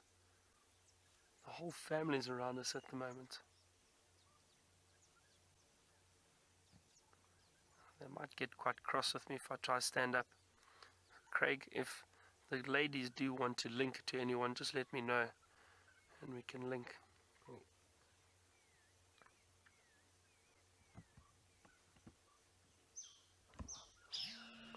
Oh, so one of them just gave an alarm call off into the grass. You see how the whole family just reacted. So one to the back gave an alarm call, may have seen something, but as soon as that alarm call came through, the whole family was on high alert, all stopped. Some ran back into the long grass and just had a look. I'm going to move away from here now. I'm going to stand up slowly. See, just as soon as I stood up, they gave a little alarm call again, and they're alarm calling at the moment. But when I was sitting still, completely comfortable and happy to be so close to me, that was wonderful. It was nice. Different experience. Hey, look at that. That was great. Very nice. We'll leave the dwarf mongoose to continue their day foraging for food. Now Taylor has got some mushrooms and dew. We have got some dew at the moment, and we were just saying how beautiful dewdrops look on the grass. Don't you think that's absolutely spectacular? And something so small and innocent as well as grass. I think it's the prettiest when it is covered in dew, or when it is silhouetted with the sunset behind it. And, well, luckily for us this morning, we've actually almost had both of them. But it's not just the grass and the dew that we've got. We have seen some fungi, some mushrooms sprouting out of some elephant dung. Isn't that cool? Aren't they so beautiful? Now, my goal one day is to see an African land snail, of course, feeding on the fungi, or to see a tiny little frog sitting on top of one too, because I've obviously read many stories about fairies and things like that, and there's always frogs sitting on top of toadstools. Now, I'd love to see something like that, but these guys are not particularly big, so whether they'd be able to bear the weight of a frog, I'm not so certain. They're quite small. And also remember, don't eat any mushrooms that you find out in the bush unless you are an expert, because it only takes one small mistake to eat something or eat mushroom that's not edible, that contains horrible toxins, and you are going to not have a very fun time coming out of that. I know a person who has munched on a mushroom that wasn't too well and was violently ill. Can cause severe vomiting is one of the cases. I'm sure you'll break out into hot sweats, and well, after that, I'm sure it'll just get only worse. Your body must feel like it'll be on fire. So be very careful, but also little bits of dew drops on top of these mushrooms too. And you can see how small and delicate they are, just how they are sort of moving in the gentle breeze. And there's barely even a breeze today, but they are very flimsy. Now, we need that African land snail. If I had one here, I would totally bring the snail here just so that I could see them, eat them. My favorite thing, but there's lots of them. There's actually, look how small these ones are. These ones are just starting to grow. Look at them, they're smaller than my...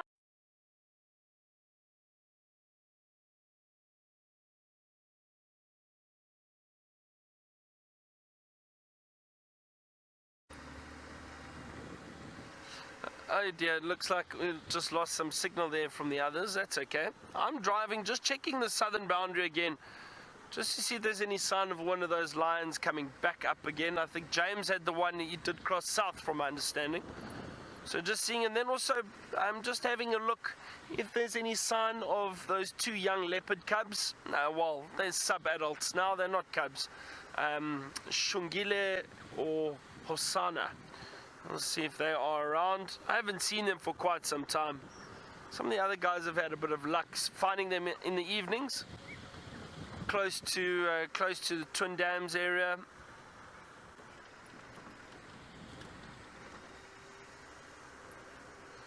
Now all we need to do is find some elephant, and I'll be very happy. Ooh. It was just a hornbill, but I think it caught something. Do you see it sitting up there, Craig? It looked like it had caught an insect. Now that's a young hornbill. You see that beak hasn't quite changed color yet. I think it's a young yellow-billed hornbill.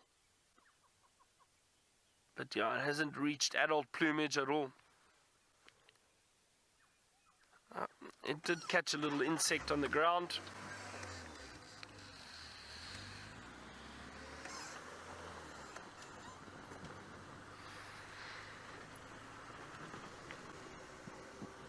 William, there are a number of woodpeckers in this area.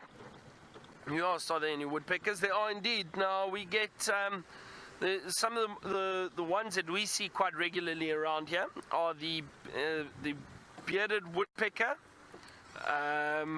the Bennett's woodpecker, the cardinal woodpecker, and the golden-tailed woodpecker. Those are 4 that we tend to see quite often in this area. But now I've just spotted a beautiful large antelope just off to our left.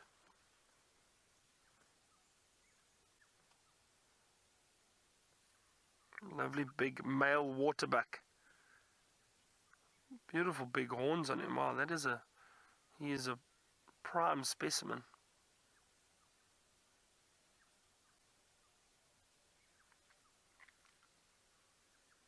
I think it was yesterday Taylor was chatting about reindeer and the difference between deer and antelope, and I think the antelope, to me, that looks more like a deer than anything else would be the waterbuck. I don't know, I'm just going to move forward a little bit. They just appear deer-like, don't they? I don't know, maybe it's the slightly shaggy coat, or I mean, if they look a little bit larger. The horns, I don't know. What do you all think? Do you think I've lost my mind completely, or do you think it does look deer-like or reindeer-like? I suppose just without the antlers. And that's for those of you who are fairly new viewers. The difference between antelope and deer is that the antelope have horns which grow throughout their lifetime, just like this waterbuck. However, if they break, they do not grow back. Whereas deer, they have got antlers, and those are shed annually. And as those are shed, they then grow back the next year, and sometimes a lot larger than the year before. So that's one of the main differences between antelope and deer. Now from sharp horns to some sharp tusks with James. It was very original from Byron. Yes, indeed, some sharp tusks and a young male wart pig. This wart pig, of course, young, male. We know he's young because he's little. We know he's male. Well, you can either look at the obvious or you can look at the fact that he has 2 sets of warts on his face. 1, 2. There they are. And he's got some very large tushes, actually. Tushes. That is not what you think it might mean. It is not the bottom. It is, in fact, the bottom teeth. Yes, you see how offended he was when he thought I was talking about his bottom. So those bottom tusks are called tushes or tushes. And they are razor sharp. He's being very irritating. Poor old Senzo was having to do some fairly extensive sort of twisting about.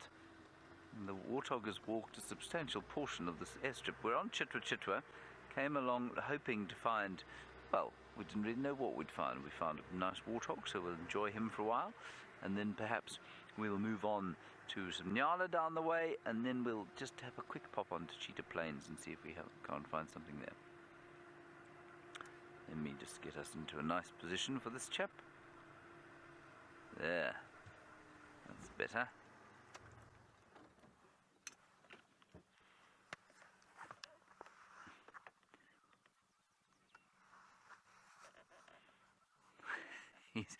He's certainly quite suspicious of us and our intentions.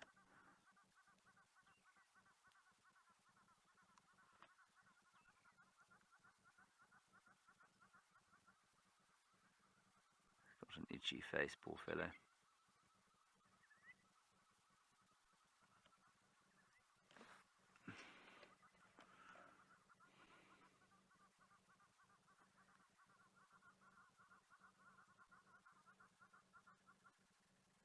And then lovely sounds going around us. Beautiful sounds of hornbills.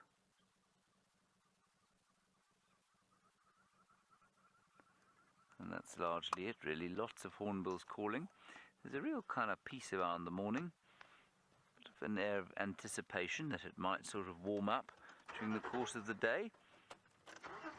Let's keep going backwards. Beautiful yellow flowers there, of course, of the Senna Petitiana, or the monkey pod. Let's keep going back.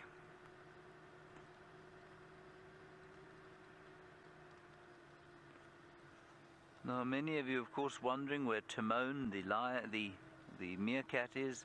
Well, you've just been with him, with Byron.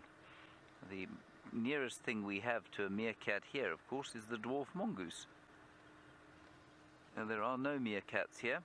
I would be surprised, were we to actually find the place where the Lion King was originally set, I'd be surprised to find warthogs and meerkats. Meerkats, of course, are largely desert animals, or semi-desert.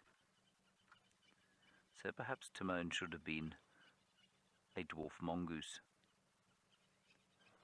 Except, of course, no one knows what a dwarf mongoose is, and so therefore, well, we just create a story that isn't necessarily biologically accurate. We never get facts get in the way of a good story. That is the cardinal rule, I think, of Hollywood, isn't it?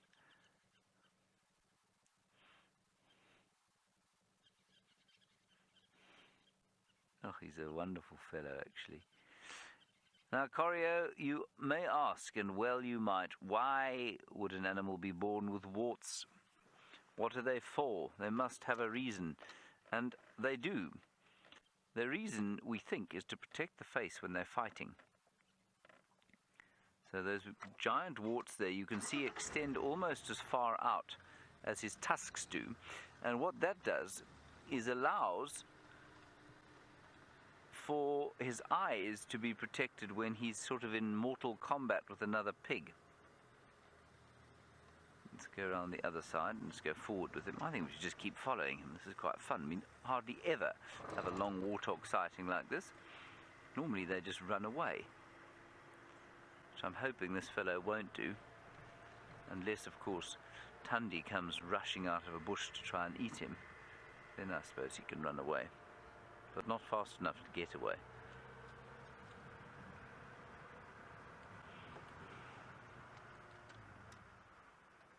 Hello.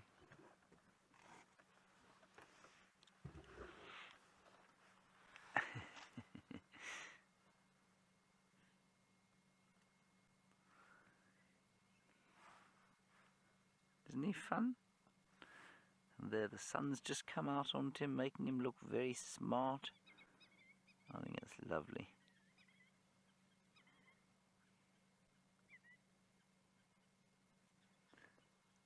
He's still quite suspicious of why we would want to look at him. Warthogs, of course, they know that they are considered part of the ugly five, a detestable sort of category of animal, because there are, of course, no such thing as ugly animals. They're all beautiful in their own way.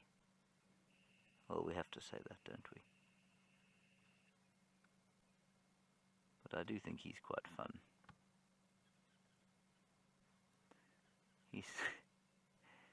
He thinks so too, that's why he's looking at us. But he is suspicious. He's not entirely sure why we would look at him, because he cannot remember the last time people spent any length of time having a look at him.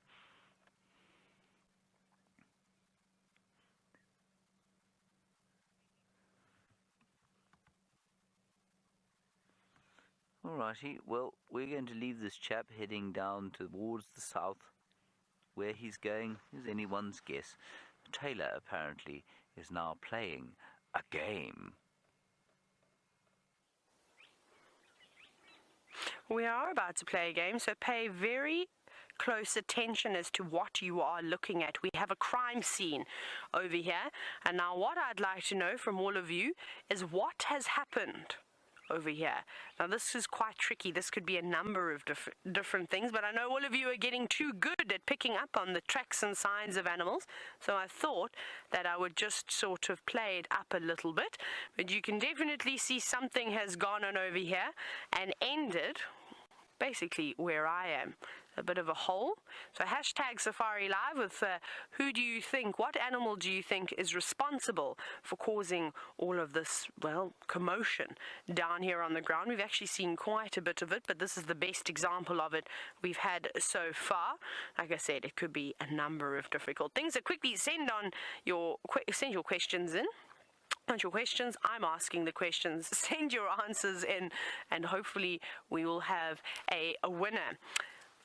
Right, while I let you, of course, gather your thoughts and start guessing as to what it could be that's done that.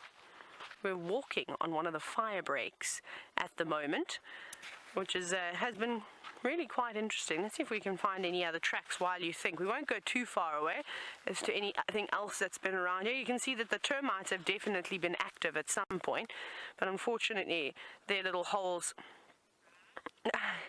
Now, unfortunately, they would have made a little temporary structure here, but I think it's all been squashed with all the movement.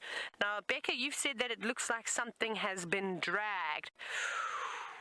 Unfortunately, Becca, you are incorrect. We'll have a couple more guesses before we get to the real answer. But no, nothing was dragged there. Can you believe it? See, I said to you, it's a tricky one. Ooh, we're getting closer. Boris, you've said it looks like something was digging, perhaps a honey badger. Think bigger, much bigger than a honey badger. But we're getting there. You're correct. Something was indeed digging.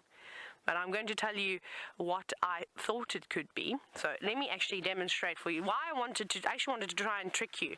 I'm not going to tell you what it is yet. But initially, oh, hang on, we've got one more comment coming through. Lightning guy, you have guessed correctly, spot on. Well done, very, very well done. You've said it looks like an elephant dragging its feet. It was indeed. It was a combination of dragging its feet and digging.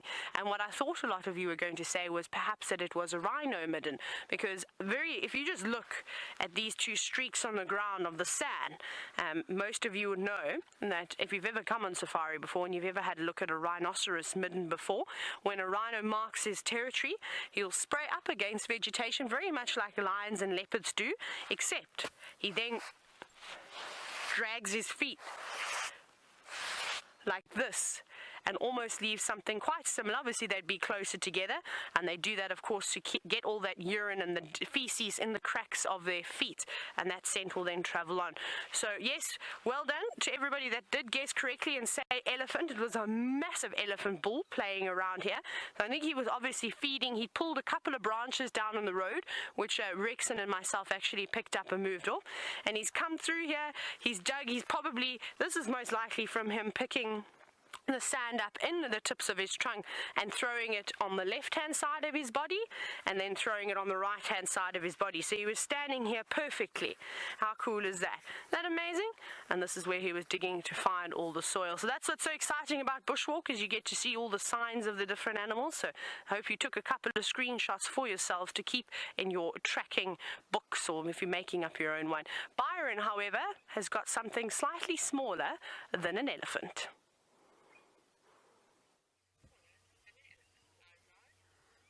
Only slightly smaller, I suppose, Taylor. Oh, well, half the size, but you're right, a hippo. We're at our resident hippo in Twin Dams, and it's always here, it seems. Seems like it's very happy here at the moment.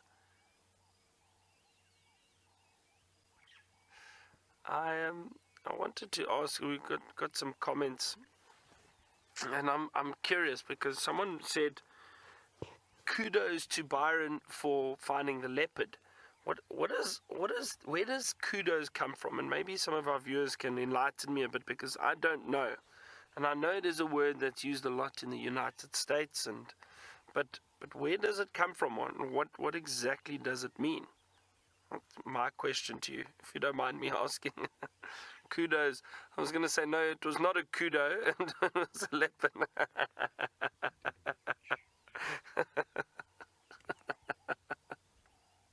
Oh, dear.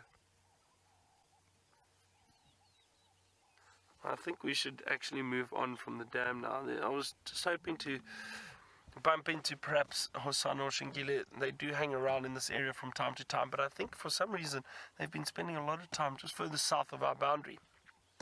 So I'm not sure where they are, but I do think they come and drink around here quite a lot. But let's move on. We'll allow this hippo to enjoy the dam in peace, and we'll see what else we can find. Stick with us. I'm not sure, James, where did James go? James headed, he was on Chitwa, that's right. He went that way. So we both had a bit of luck this morning. Leopard and lion, both males. Both male presenters found male predators. It's not too bad.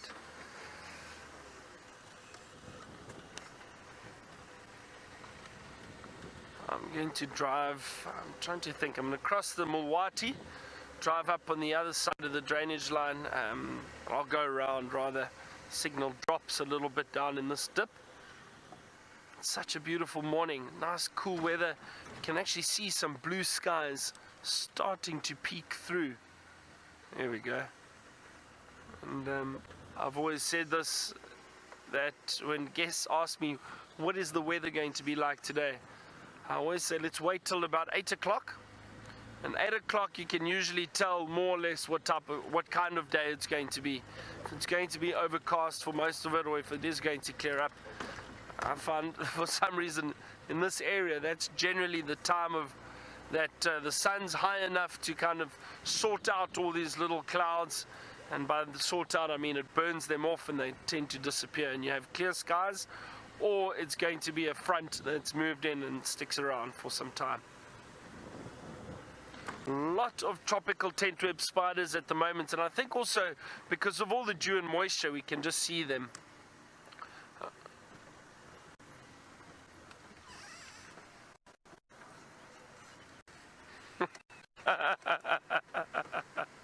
From sleep, you say that the Greeks of old used to say kudos and give each other high fives.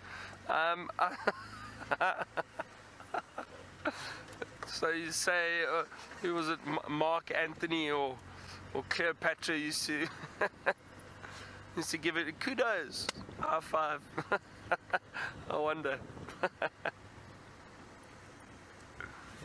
I wonder if James knows. I wonder if James knows where that comes from, or what it is, I mean, meant to be. I kind of understand the context, but I'm curious as to where it comes from. What, I don't know. We don't. It's definitely not a. It's not a South African thing at all. We don't. We just say, "Well done."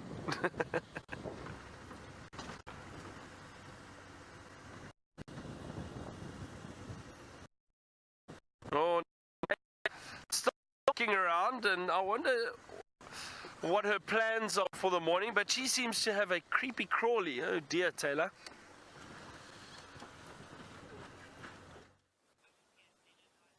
We have, and I'm quite surprised to see this particular type of creepy crawly. Let me start that again. I went to say Brian for a moment, and of course Brian is no longer with us. He's taken an absence of leave, but we've got Byron. Sorry about that, Byron. But yes, we have a caterpillar of some sort, and it is beautiful.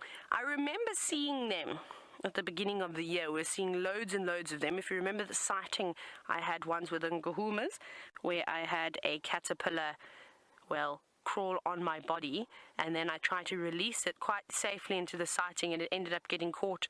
The branch got caught on the car, and then I flung it, and I thought I flung it to its death, but I didn't fling it to its death. I actually just flung it straight onto my neck, which I found just before the show ended. And this is exactly the same kind. One you would not want to have on your body, because as you can see, it is covered in long bristly hairs, and unfortunately that is no good for us. Those are there as a defense mechanism. They will break off and they will cause you to itch and scratch like you have never felt pain and itchiness in your life, a combination of the two really. So don't touch any hairy caterpillars, they are no good. But how beautiful is this? Now it's sitting very still. I wonder if it's not because it is a bit chilly still and it hasn't just got enough energy to start moving yet, but it's exceptionally vulnerable sitting out in the open like this because there's still a few cuckoos around. We're still seeing the Jacobin and the great spotted cuckoo, and they are experts at catching caterpillars. So this little fella better get a move on, and it's quite large too. Shall we use my hand as a scale again? I'd love to show you. This is the biggest one of this particular species of caterpillar that I have seen. It is very, very long. Now what you could do is you could probably allow it to walk on your hand and you'd be okay. The problem, however, comes in when the top side, so these top hairs, actually touch you. Those black ones, oh, they would make you itch very badly. Now, I don't know, this could even be a moth, because I can't remember if we got a clear identification of this particular caterpillar, but I have since I've purchased quite a few different types of butterfly books from Australia. I got some new ones, so maybe they will have a picture in them of a larvae that looks similar to this, and we'll be able to figure out exactly which one it is. But isn't it stunning though? Blend in very well to a marula tree. Now, Eliana, you're wondering, and you're only 3 years old, I must mention that, if it would hurt to pet this caterpillar. It would indeed. So, Eliana, you wouldn't want to pet this one, so that's why I haven't actually touched it, because I love caterpillars. I put them on my face sometimes when I'm feeling silly, but this one, you want to leave on the ground. And I wonder if it hasn't come from the marula tree. If you just have a very quick look at its coloration, and then come and look at it, come and look at this massive marula tree that's right here. You see that? Almost uncanny how identical, what is wrong with identical is not even a word, how identical the sort of colors match, with the bits of the black, the darker colors even on the hairs on the caterpillar will match the darkened spots of bark on this marula tree. So that could be a clue, of course, to what that caterpillar is, and maybe a marula tree is the larval's host species. That's what it will be feeding on. But it's not just the caterpillar that I've got that's quite beautiful. I've actually just spotted something else in this piece of grass. If you look very carefully, I'm going to try and put the light on it. See, the sun's just coming through. You should start to see a glimmer of silver, and that is a dewdrop spider sitting in its own little web. Isn't it magnificent? With all of the dew just moving around now too. Not very big, quite small. And we normally see them sitting on the outskirts of the garden orb or golden orb web spiders. But they can also make their own webs, as you can see. Not a very big one, just in the inflorescence of the grass, but stunning. They're also known as silver flay spiders. That's another name for them. But that is really, really nice. And that's what we needed earlier when we had the grass funnel web spider, is we needed all of this golden light to really illuminate the dewdrops on the web, and then as well, of course, the coloration of the spider is just magnificent. Pretty cool, eh? I think that's quite amazing. We're having lots and lots of luck this morning with the smaller things, and I think it's because I don't want to squash this caterpillar. I think it's just because, of course, all the rain that we've had has brought about this next bouts of life, which is fantastic. Right, and I was talking about birds earlier on, so before Byrons fly away, let's go and take a look at some guinea fowl.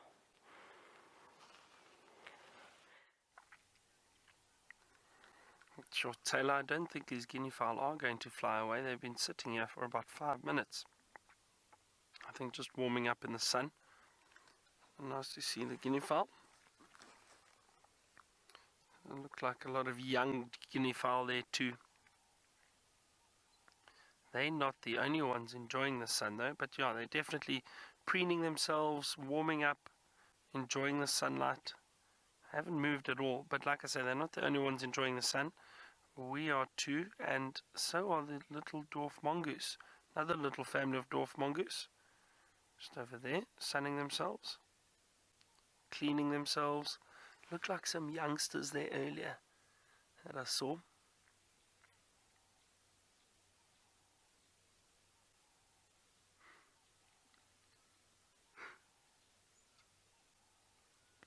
are very cute.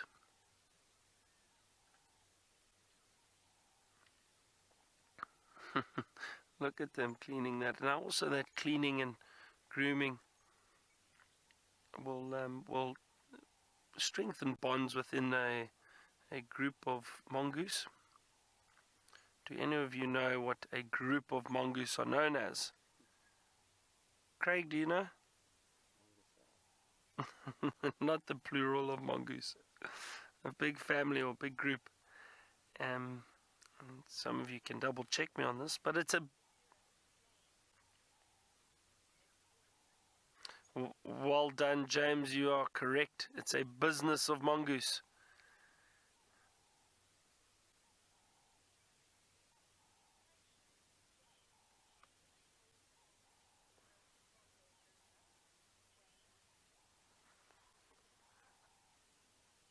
I'm sorry, I didn't copy that, Megan. Can you just go again with that question, please?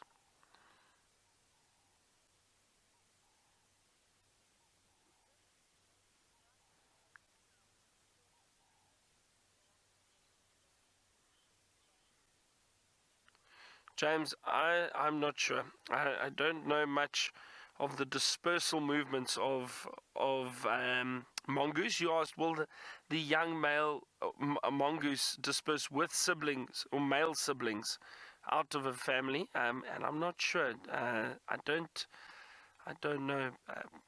Like I say, I don't know much about the dispersal movements of mongoose. All I know is that they generally stay together within a group. Now, if I think of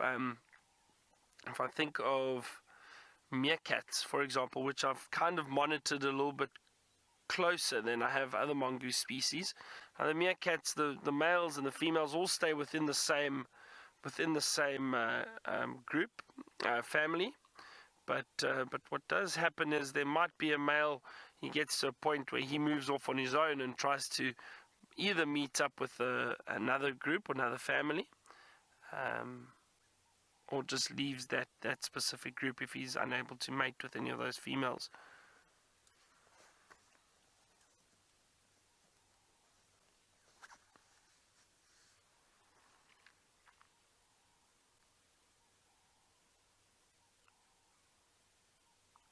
Nice little view. Well, I think I'm going to move on again, but I'm going to drive around these little creatures, the mongoose and the guinea fowl. I'm not going to drive past and disturb them, so I'll drive around the other way. Now, our friend James has also managed to find some guinea fowl. James, do you know what kudos means or where it comes from?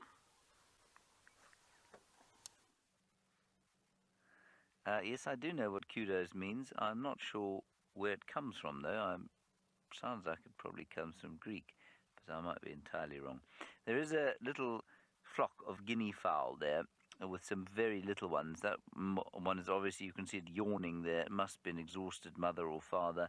Probably has had no sleep whatsoever. And I was asking, I remember what it is. I was asking Senzo what a guinea fowl is in isiZulu. Is it not Impangele? What's Impangele?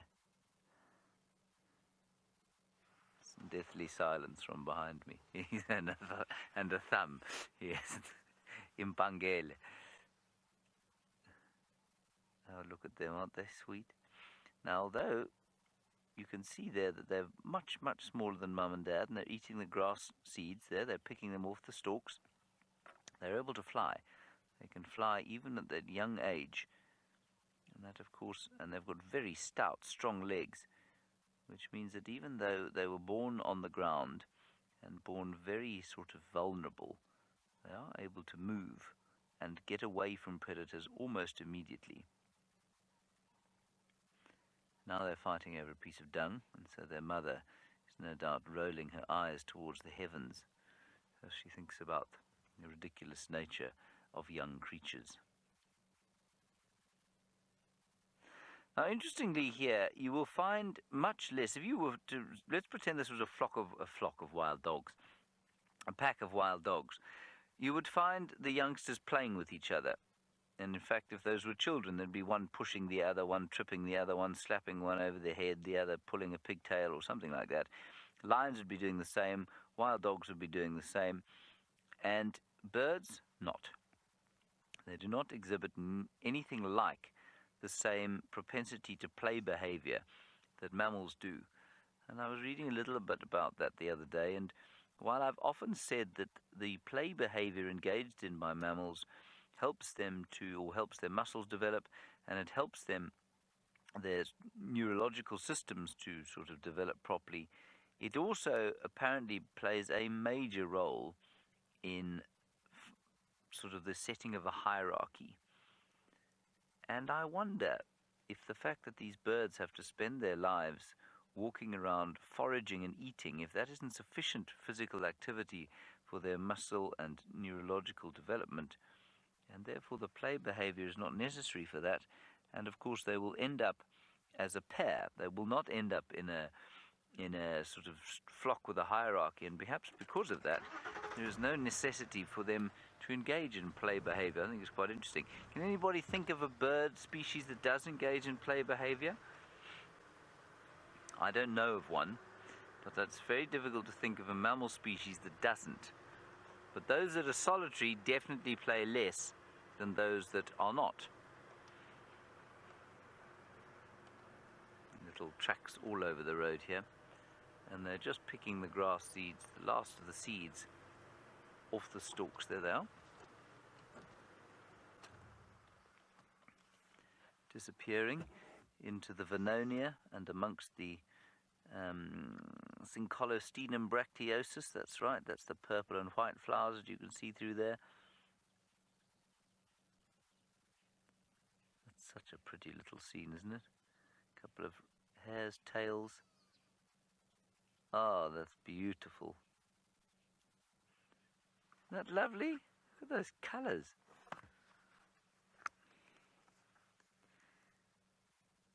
There's a hare's tail plant. And also a Parotis patens grass plant. Oh, that's interesting. Forest wanderers, apparently, you say that ravens and crows engage in play behavior. Youngsters, that's very interesting. Ravens and crows, well, we know, of course, that they are amongst some of the most intelligent bird species. There's also, did you see that purple plant? There was a purple plant there. Sorry, can we just quickly go back in there? Purple plant, just zoom in a little bit there, that I think is called a Periscaria limbata, or the knotweed. Yeah, there, that's it. I think that's the knotweed. Periscaria limbata. See what you think of that, Judy H. See if you think I'm right or wrong. While I do that, Judy H., I believe that Taylor has got something else to test you with. Periscaria limbata, the knotweed. We do have a flower, and I'm actually not sure what it is. We'll have to try and figure out what it is. I did take a picture of it. I've just seen it sprouting up now, but what I have seen is lots and lots of elephant dung around here at the moment. There was an entire breeding herd, so not just that big elephant bull that we had seen digging about and throwing sand on himself, and Rexon was whistling just now, very quickly up ahead. So I wonder what he spotted as he walked past some very, very old elephant dung. But basically we're on the fire break now between Buffelshoek Cut Line. We've just passed Mvubu Road, and we're going to head down towards Shortcut Gallagher, and hopefully we're going to bump into this massive elephant herd. But this is what Rex was whistling about. There's actually a couple of things we can chat about here.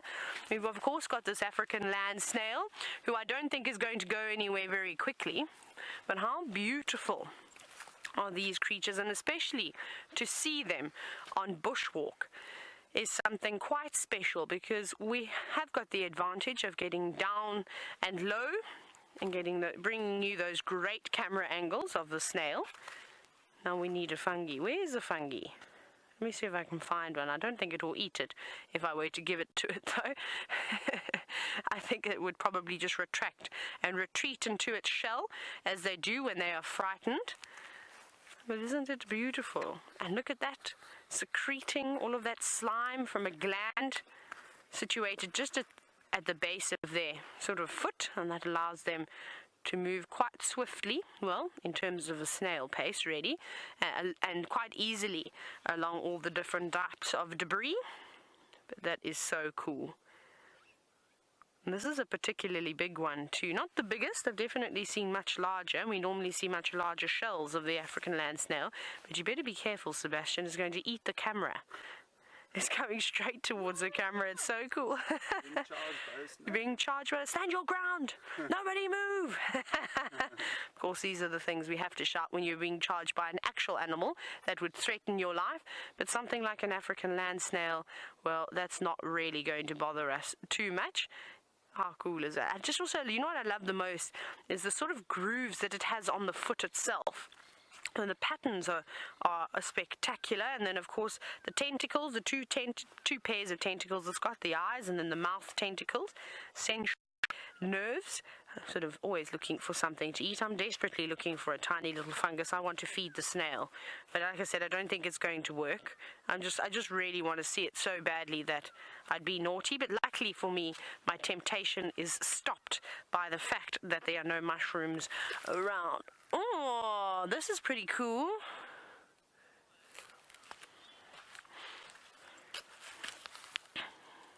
Now, I've just found something else too, in some very elephant dung. I want to draw attention away from the snail, is look at this dung beetle and how it's covered in mites. Can you see that? Isn't that incredible? This one has got an infestation of mites though. It is normal for dung beetles to have a small amount of them, typically around the legs, and it's important for them to have those mites because of, as you've probably heard before, they do exude a substance, and without the mites constantly eating away at that sticky substance, it ends up clogging their legs up and preventing them from walking. But I think this one has got, like I said, an overpopulation of parasites, and I don't know how well it's doing. It doesn't look particularly healthy. Now, it shouldn't even be out just yet because it's still quite chilly, and unless you're a snail, this is quite funny. The snail is about to join the shot of the dung beetle. That is so cool. How is that? Now, it's not going to be interested in the dung beetle at all, as the African land snails are only eating vegetation, so from flowers to leaves, and I'm sure mushrooms as well, marula fruits. I think we've seen them eat a marula fruit once too. Yeah, so you're going to go and say hello to... So cool, he's crossing the front. It's crazy. How rude is that though? Now everybody, unfortunately, you're going to have to wait patiently for the next 10 minutes before I can continue talking about the dung beetle. Yeah, we've got to wait for the snail to move out of frame, but that is really, really cool, don't you think? Look at the light. Now, Chris, you were wondering if the snail is carnivorous. I've never seen an African land snail feeding on anything other than really fungi and flowers, to be honest. Oh, I'm so sorry. I stood in the sunlight and blocked the lovely golden light. So no, I think that these guys are just feeding on vegetation, but again, I could be mistaken, and well, nature's just pretty spectacular. Sometimes all these things happen. Sorry, no, that was me standing behind you, but how great was that? Oh my gosh, the snail got a fright. Its tentacles touched the piece of wood and it didn't like that very much and just sort of pulled its entire face back in. So now it's got into its little protective shell, and it probably won't come out for a while. So I think we shall leave the snail. Oh, no, actually, I've spoken absolute nonsense. This must be a snail that's quite used to walking into all sorts of objects because it came out relatively quickly. Perhaps it doesn't want to waste any time being out in the open on this fire break, because it could, well, something could come along and snatch that up. A bit of garlic, a little bit of butter in a pan. Delicious. But James has done quite a bit of driving today. He's managed to get all the way to Cheetah Plains. Live. Hello everybody. We've got a small radio problem here because we're at Buffpan, and we've come along here in the hopes of finding some sign of a leopard. And of course this is because we saw a leopard here once before, where those I nearly said guinea fowl, but they aren't guinea fowl, they are Egyptian geese, are walking across towards the water. And so henceforth, every time I come here, I will look in exactly the same spot for where I once saw Tommy, in the hopes that he would still be there. But he is not. So we'll just do a little link turn around here, see if his Very pretty little spots on somewhere close by. And then we'll move on, have a quick skirt through the clearings before we head back towards the west and home. So we're on Cheetah Plains. Buff Pan, of course, is this waterhole. And it's been the source of some really nice sightings. We've had beautiful sightings of elephants here. Lovely baboons. Magnificent leopards. I think that's probably about the list of things we've had here. It's very wet. Much mud. And there's also has been a hippo for some time living around here. And we'll see if he's here as well. But again, one is struck by the length of the grass and therefore the difficulty of finding anything that isn't walking right on the road. Just stick our heads in here.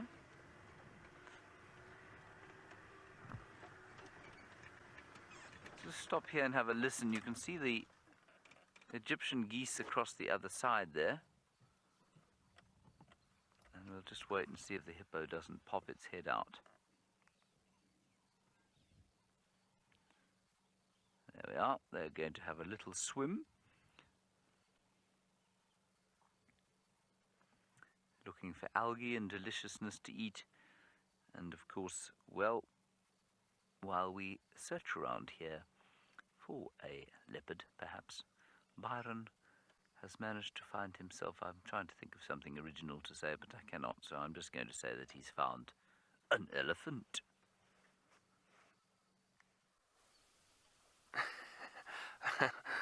That was original, James. But yes, I have.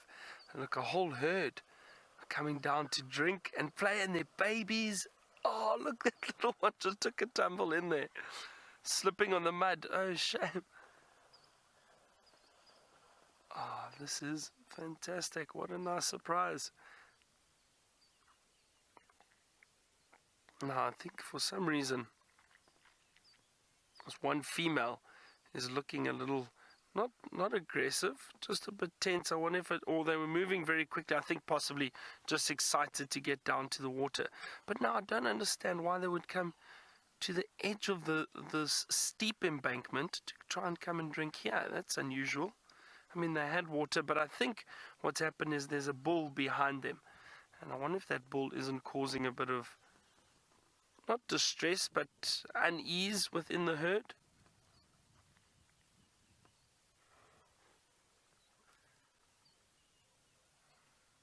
Oh, there's definitely something going on. Look at that interaction. You see that male? The back there he comes. Walking through, you can hear the little ones were trumpeting. I was hoping they'd actually all come down and drink, but they've walked right past.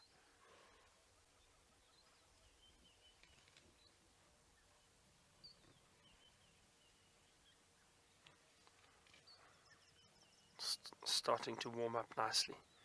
There goes that bull. It's a youngish bull, not a particularly big. Well, he is still big, but not a particularly old bull. I think he is going to turn into a rather big bull.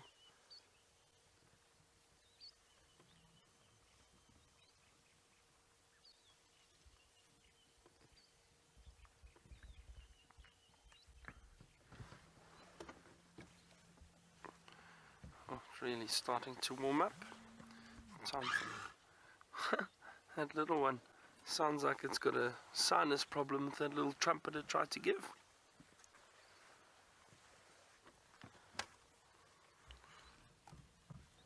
There they go. So it's interesting that they didn't stop to drink. But again, you know, there's a lot of moisture around on all the vegetation that they are feeding on. So that's possibly about. Oh, but look at that little one. That's a very cute little elephant. Staying very close to the adults.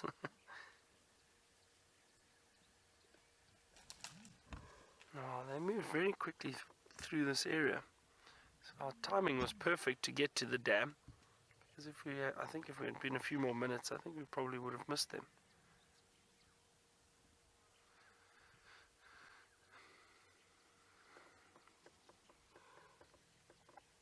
Just having a look at females watching us quite carefully, smelling.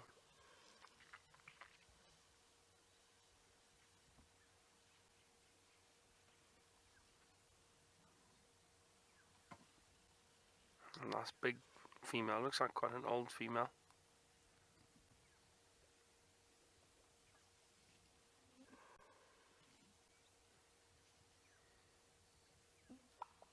Oh, there's lovely light coming through now too. Can hear her communicating. That very low frequency grumble which they give, that vocalization. And then look, those little ones all turn and are heading back to the female.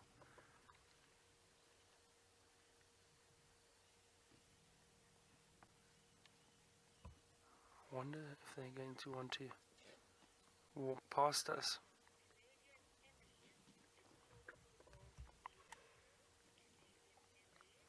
So Canadian Emily, you will get young males staying with the herd, obviously, but when they get to a certain age, they then, and Canadian Emily, just give me a second, I'd just like to move out the way for these elephants quickly.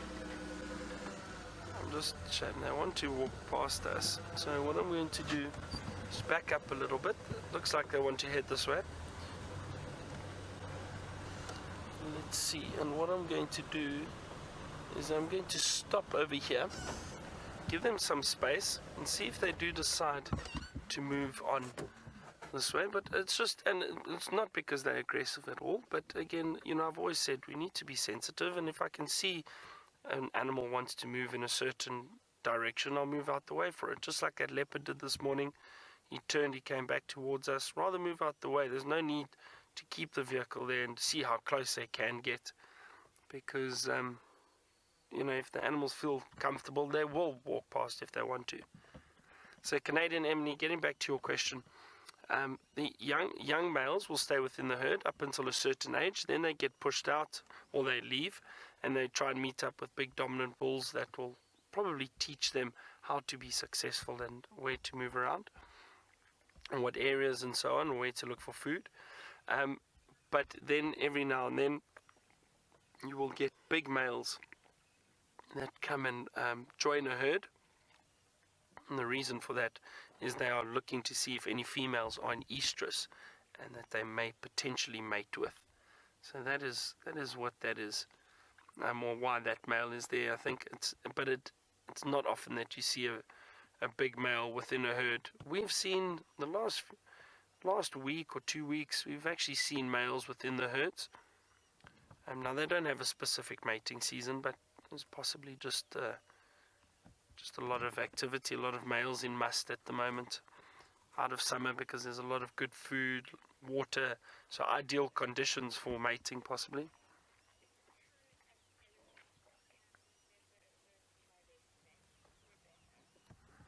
Rebecca, you asked, is it true that an elephant can remember a person by its scent? Rebecca, you know what, I've seen I suppose documentaries, you could call them documentaries, or shows on elephants, and elephants picking up scent and being able to find certain objects or certain people once they've smelt them. I would not be surprised if an elephant can remember the scent of something or someone that they've smelt. I'm almost sure of it. They're incredibly intelligent animals, and their sense of smell is so acute, so very, very good. Oh, there's an elephant that's come to drink just off to the right. There we go, there's another one. That one's having a bit of a drink. Sure, can you believe how it's warming up, Craig? Getting very hot.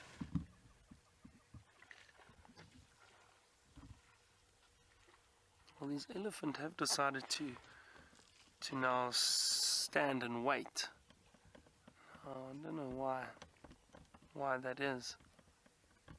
Again, you know, that's the wonderful thing about nature, is sometimes animals just do things and we don't know why. It's just nice to view and appreciate them, because we don't always have all the answers. They're wild animals, they'll do whatever they like. Have a look, these elephants are still just standing very still off to the side. I've given them space, so I think that's why they're just happy to stand and wait. I was hoping that they would decide to walk in this direction. I'm going to sit here a little bit longer with these large animals, but Taylor's got small little creatures to show you. We have indeed, and that's what bushwalkers, of course, all about, is looking at the smaller things.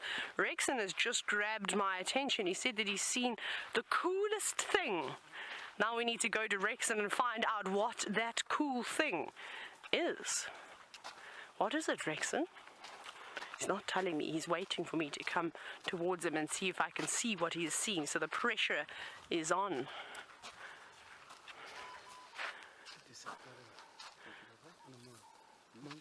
Monkeys. Mongoose. Ah, there they are. Well spotted. I was looking in the tree, hoping it was going to be something dangling from the tree, but indeed it is one of the coolest things to see out here in the bush, and that is the dwarf mongoose. Now, of course, Byron put on a show for all of you today and trying to make their call and do all those crazy things, so we'll leave that for him to do. But they've just come out now. Finally, the clouds are starting to burn away, and as you can see, they're very happy to be sitting out in the sun, keeping nice and warm, just as those vervet monkeys were trying to do a little bit earlier. But now it is the right time, because both myself and Sebastian have had to delayer. We've had to take off of our jackets. It's obviously nice and warm now, which is really, really lovely. So that means that all the insects are going to start moving around. The animals that get a bit cold during the night are going to come out and sun themselves, just as we're looking at, really. But it's so funny that they're not bothered by us just yet. They're watching us. They're of course keeping an eye out, and I'm sure if we were to go any closer, they'd probably move away, so we won't disturb them too much. But nothing is going to stop a dwarf mongoose sunning itself, unless perhaps a big eagle comes swooping over. Then that might, well, get them to race back down to their burrows, or if we start walking straight towards them. Remember, we are, of course, predators too out here, so they will be quite wary of us. Should we try it? Should we see if they're going to react? I might as well.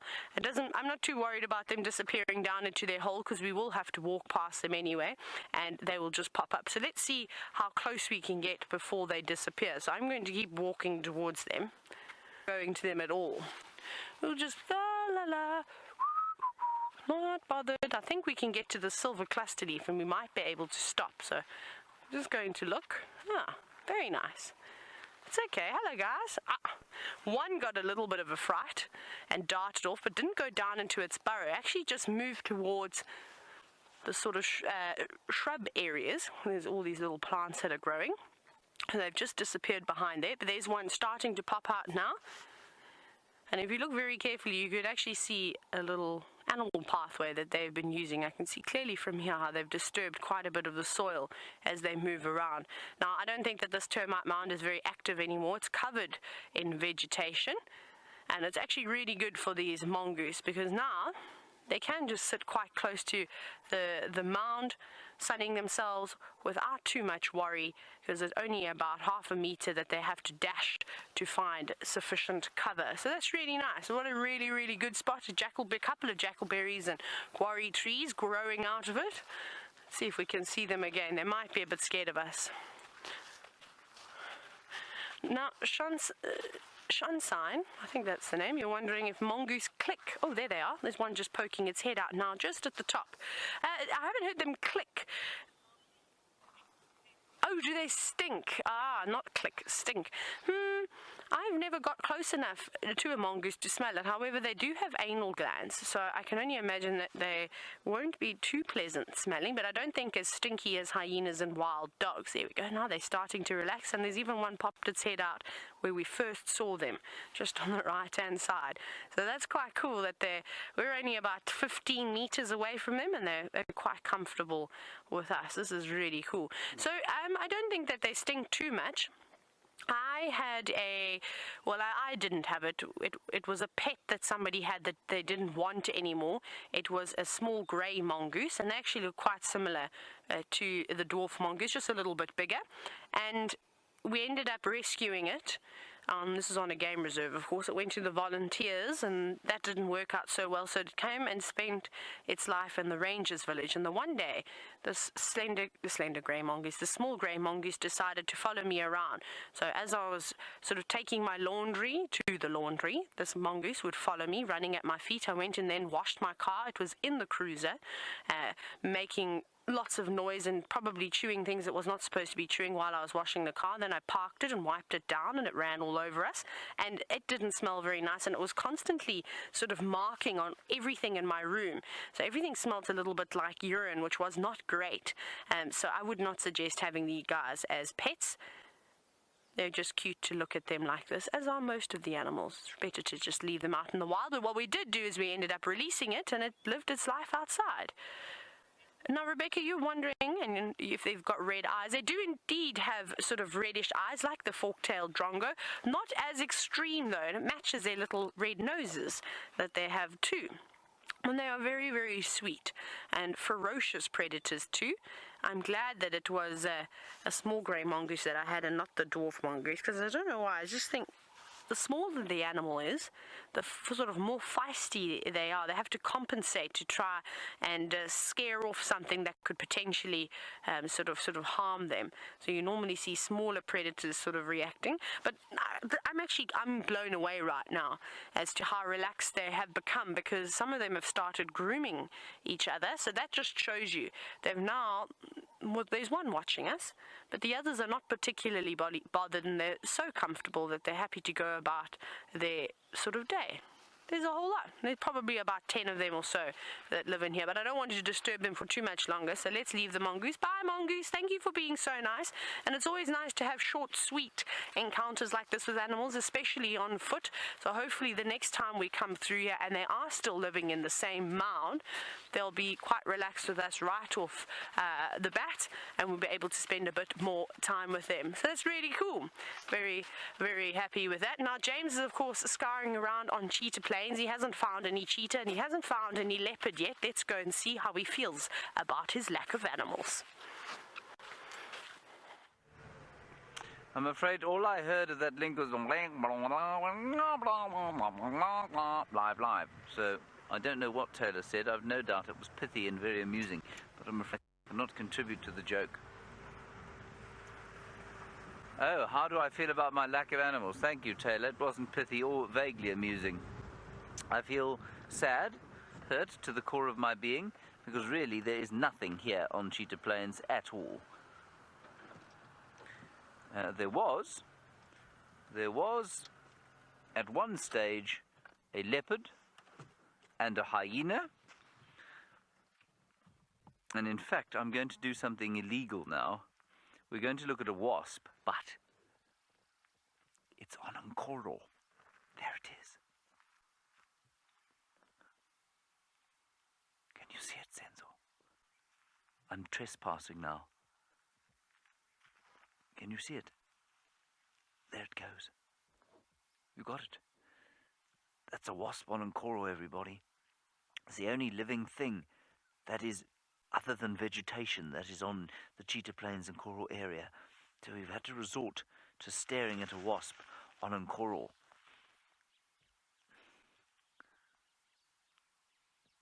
And it's, well, I don't know what it's doing. It's looking for something to eat, I suspect, or lay its eggs in.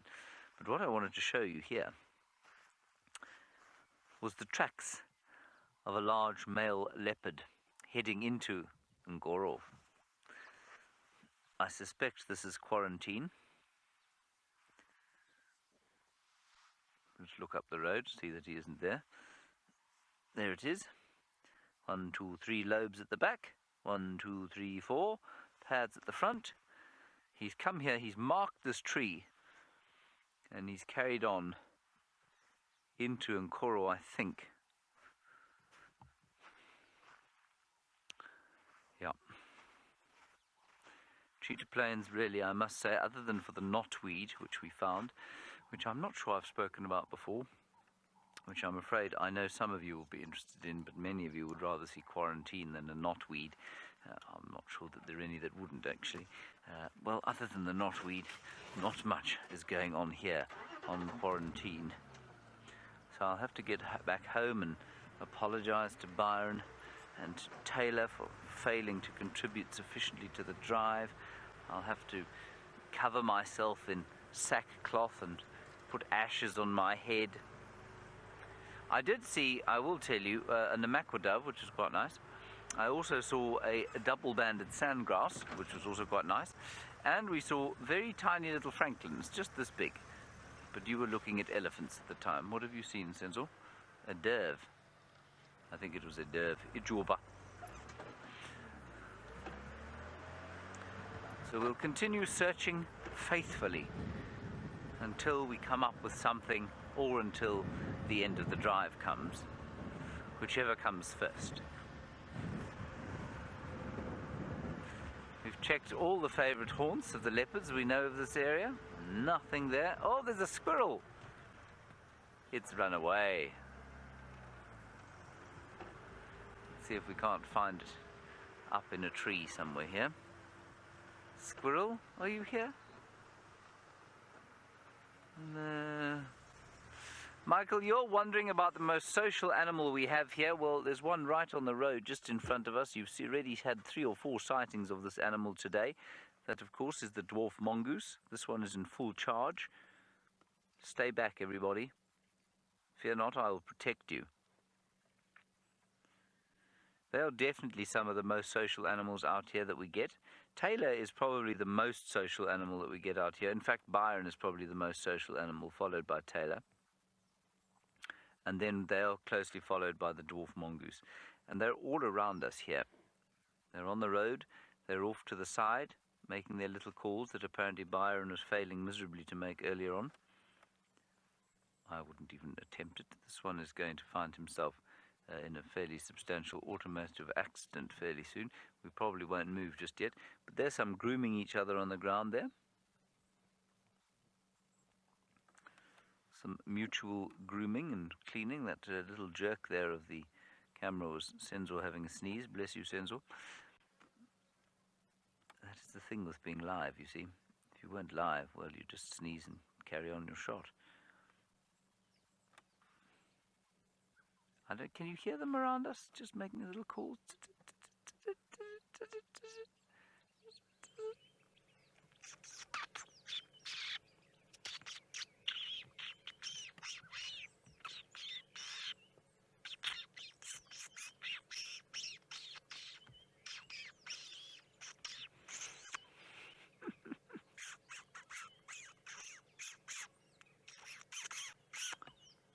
I just wonder why they've become so confiding today. 3 or 4 sightings.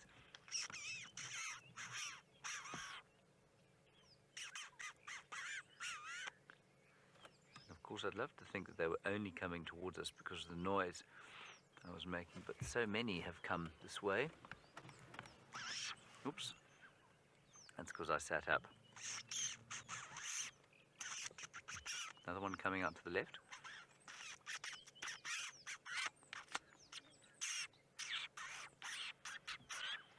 As I keep saying, you know, if we had a dedicated crew to sort of stay with these chaps, I'm pretty sure you could tell a Meerkat Manor story in the same way as it was done in the Kalahari.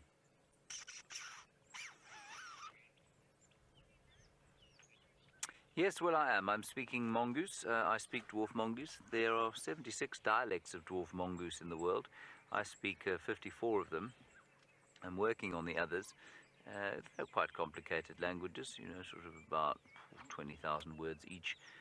But I've managed to do it through, you know, the force of my will and just general talents, really. Will, I'm obviously talking complete nonsense. You just have to make a slight squeaking noise for these things, and they come out. And I'm not sure why that is. But if you listen carefully, they are making all sorts of noises, from the squeaks and squiggles to it's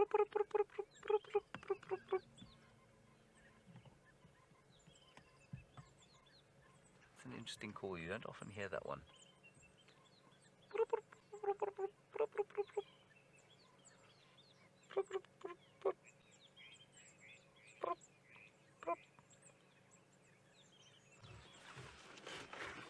Yes, Larimua, you say I'm a mongoose whisperer. Well, I'd like to think I was, but probably nothing like as skillful as Taylor or Byron, both of whom have had wonderful mongai sightings today.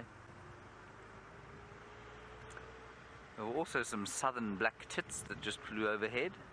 And where southern black tits are, there are normally lots of other birds. There are indicators of bird parties. Yes, and in this tree, there is a small bird party going on, but they're so high up, I don't think we're going to see them.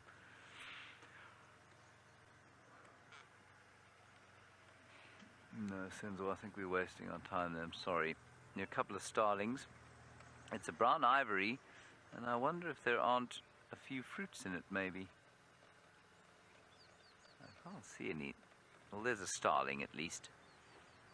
There we go. Cape glossy starling.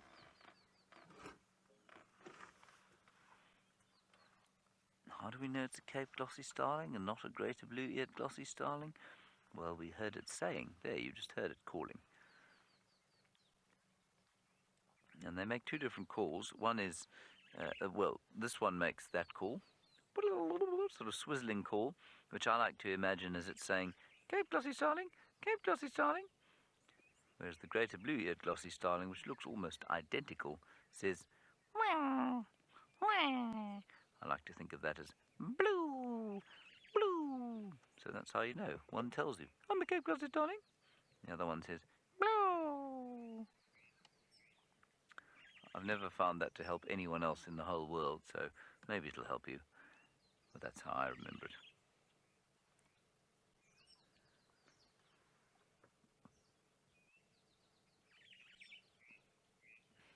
Alrighty, let's move on from the Cape glossy starling, saying Cape glossy starling, Cape glossy starling. The sun's come out, and it's turned rather pretty, so there are lots and lots of birds around. And the best way, of course, to look at birds is to do so with a cup of morning coffee.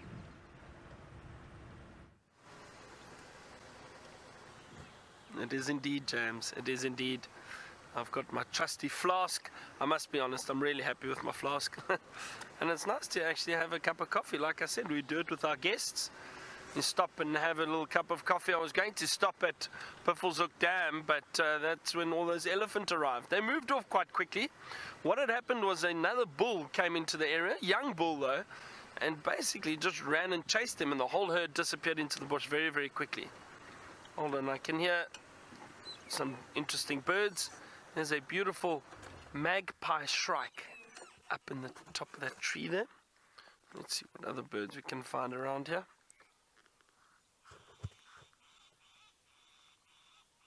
Oh, what is it? A starling shouting at us. A starling. It's just made a lot of noise. Hang on, is it?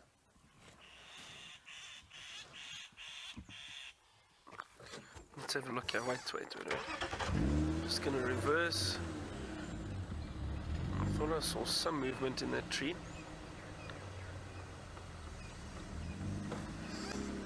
Now it could very well have been a mongoose or what's that? There's a grey go-away bird sitting just in the middle of that thicket over there. In this little tree right close to us, Craig. Yeah. Right here. In the center? Yeah, in the center. So go left a bit, left. There you, you just see him move into the. He's moving in through the back there. It's a bit difficult to see. There, no. Is right in the center of that tree, a grey go-away bird, but I think perhaps that was what the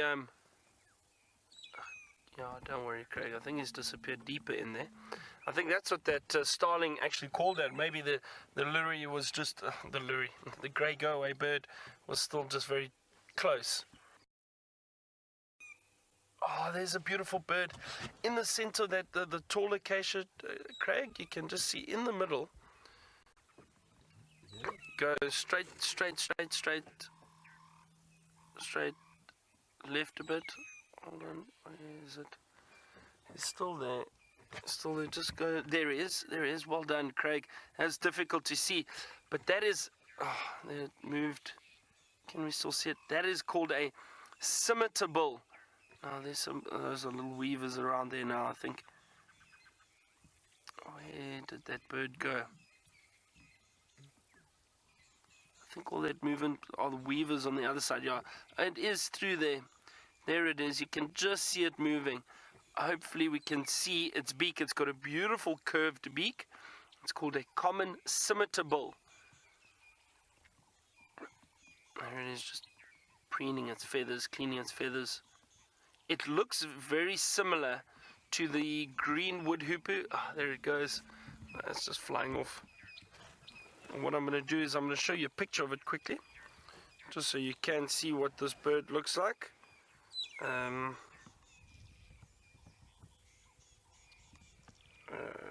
on, what?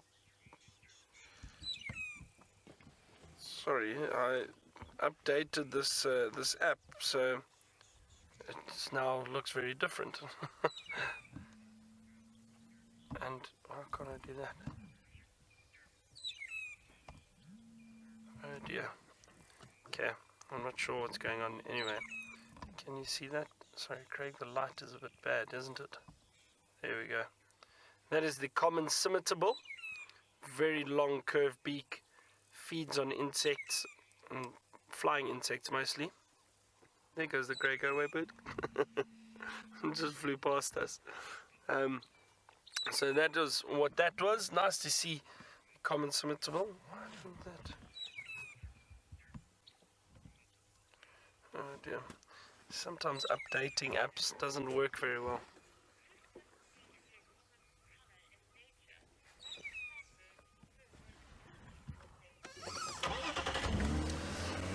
Escargot, you mentioned that blue doesn't seem to be a very common color in nature. Why do some birds display blue, and also the monkeys? Well, the monkeys have the blue around their genitalia, and that, I think, is it's purely a sign to attract a mate, so for the males to look more attractive to the females. With the birds, a lot of the blue that we see, like with those scimitar bulls and also the starlings, it's the iridescence, the color that the light gives off in the feathers. That's basically just light reflecting through air within the feathers. But it's you know what, blue is actually quite common with a lot of birds. Little blue wax bills. If you think of the lilac-breasted rollers, a lot of the kingfishers, they've all got blue in them.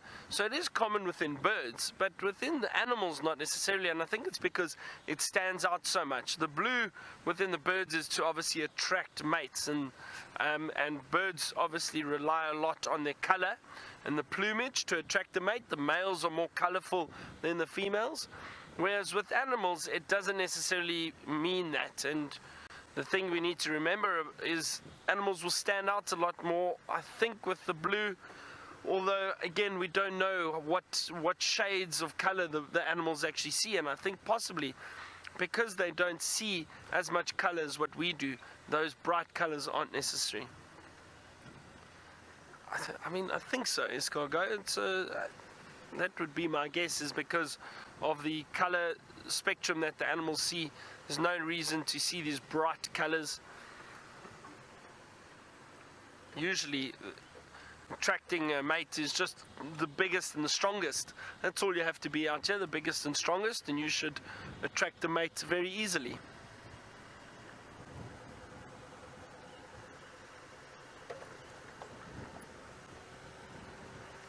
Now Taylor apparently has a big track she'd like to show you. not quite as big as an elephant's footprint, but it is indeed of a lion. And you saw a beautiful Mfumo with James at the beginning of the show. Now, I haven't quite worked out whose tracks these are, because they're coming from the north and going south. We're on Shortcut Galago at the moment.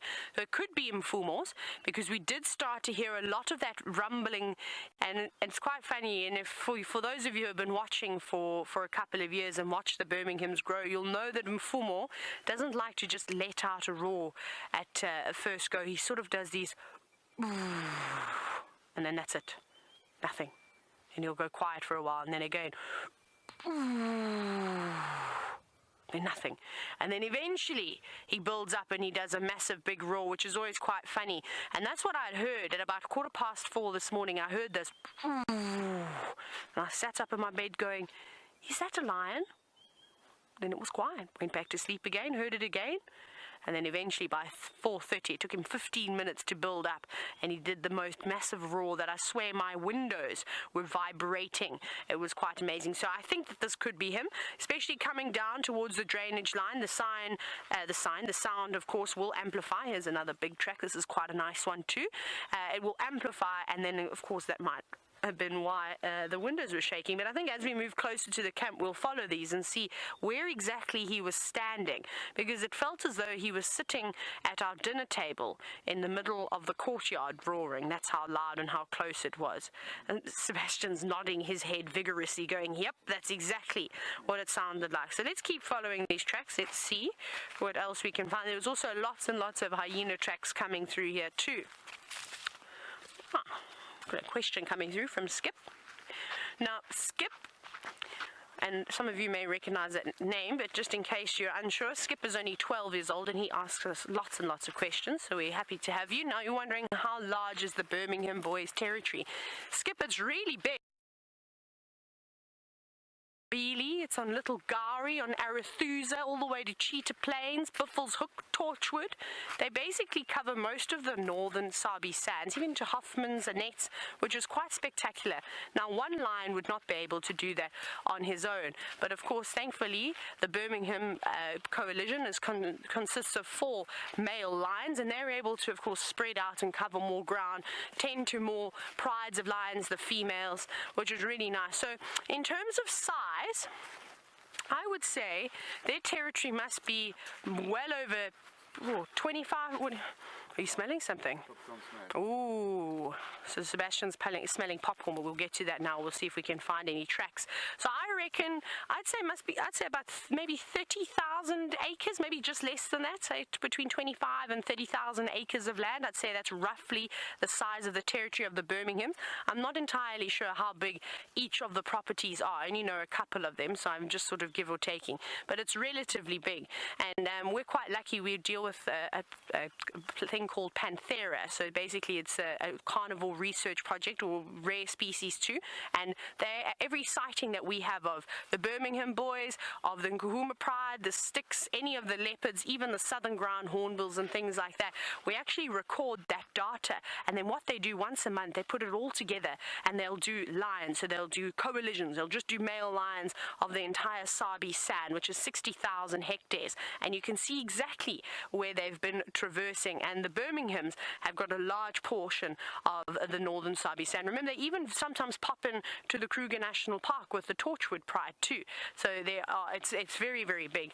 Now, just a moment ago, Sebastian went and put his nose towards the sky, not because he's feeling posh, but because he's, of course, smelt something. And I always find it funny, we as humans, we really have to sort of sniff and it's quite funny how what we have to do to get a decent smell. Now, I haven't seen any leopard tracks around here. There's only the lion that has walked here, so it could have been a genet that's around here. Now, Skip, you were wondering if leopard urine smells like popcorn, what does lion urine smell like? Well, at the beginning of the show, we had actually found a spot where Mfumo had marked his territory up against a tree quite close to the DRC. I think that rhymed unintentionally, but anyways, and a little bit poetic this morning. And I smelt it. I couldn't smell anything. Luckily, I have not been sprayed with lion urine. I hope that that day never comes. So I don't know. To me, it doesn't really have too much of a smell. Does lion urine have a smell to you, Sebastian? It's. I suppose maybe it depends on what they eat. That could change the smell, change the scent of the urine. But today, nothing in particular. Doesn't even really smell like cat's urine either. But anyways, we'll have to keep working. I'll keep my nose up against the trees, smelling the lion urine, and maybe one day I'll be able to give you an answer to that, Skip. However, we've gone from seeing loads of mammals, and well, James has managed to find all the reptiles this morning.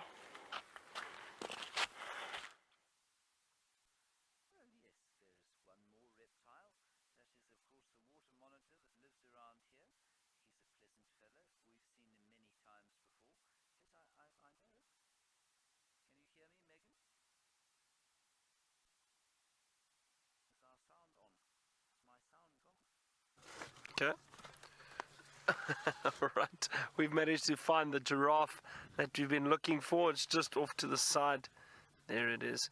Now it's moved right up. Apparently it was near the dam, Viatela Dam, but it's moved up into the clearings above camp. That's a beautiful male. It almost looks like it's cleaner. I wonder if the rain hasn't got something to do with that. Not that it was dirty before, I suppose. Let me move forward for you, Craig. Hold on. It's strange weather. The weather, it seems to warm up a lot, and there's still some clouds around. Warms up a lot, and then when we drive, then the temperature drops again, and it gets quite cool. Beautiful male. Some oxpeckers sitting on him, and again this lovely light. There the oxpeckers. It's going to move behind some trees again. Hold on, I'm going to move forward again.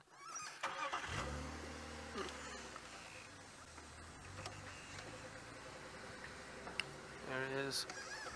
Oh, that's a lovely shot of him next to that apple leaf. That's a tree that he's standing in front of. Apple leaf, there he goes.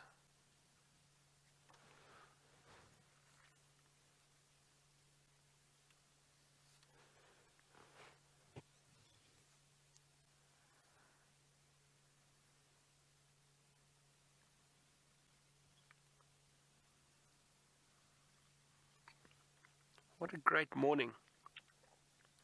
I really enjoyed this morning. This morning's drive was a lot of fun. Exciting and fun from the word go. Hope you all enjoyed it too.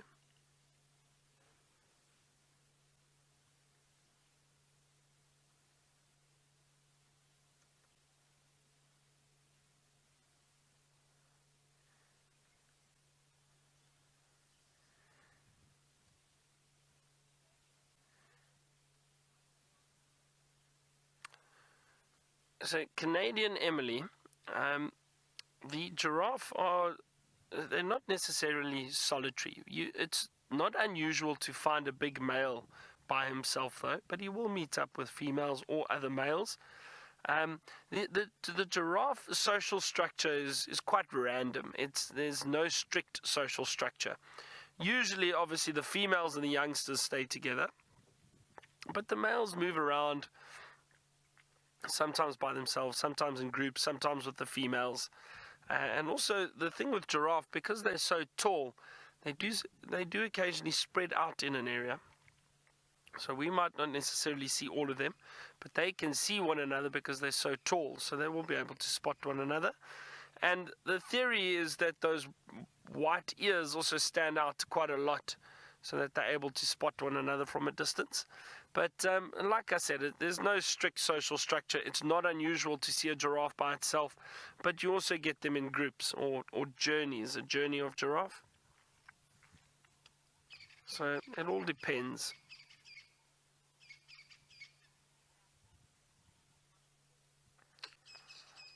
Now, James was trying to chat to Dwarf Mongoose earlier, but he didn't have any luck apparently. I wonder if he's managed to make friends with the new little creature he's found.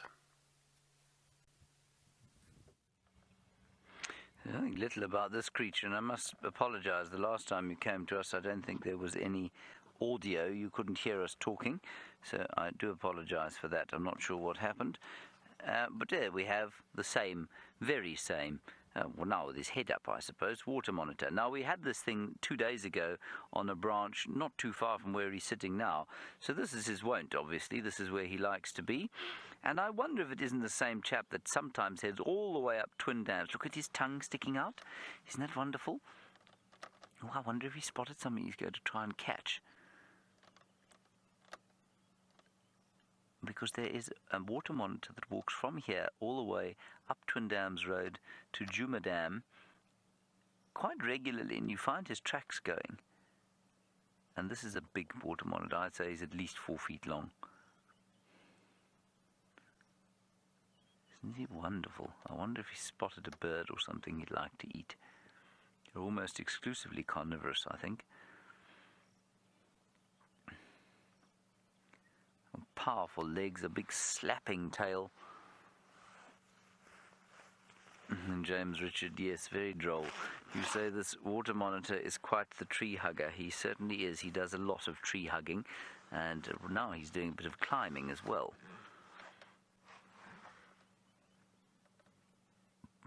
Come on, up you go.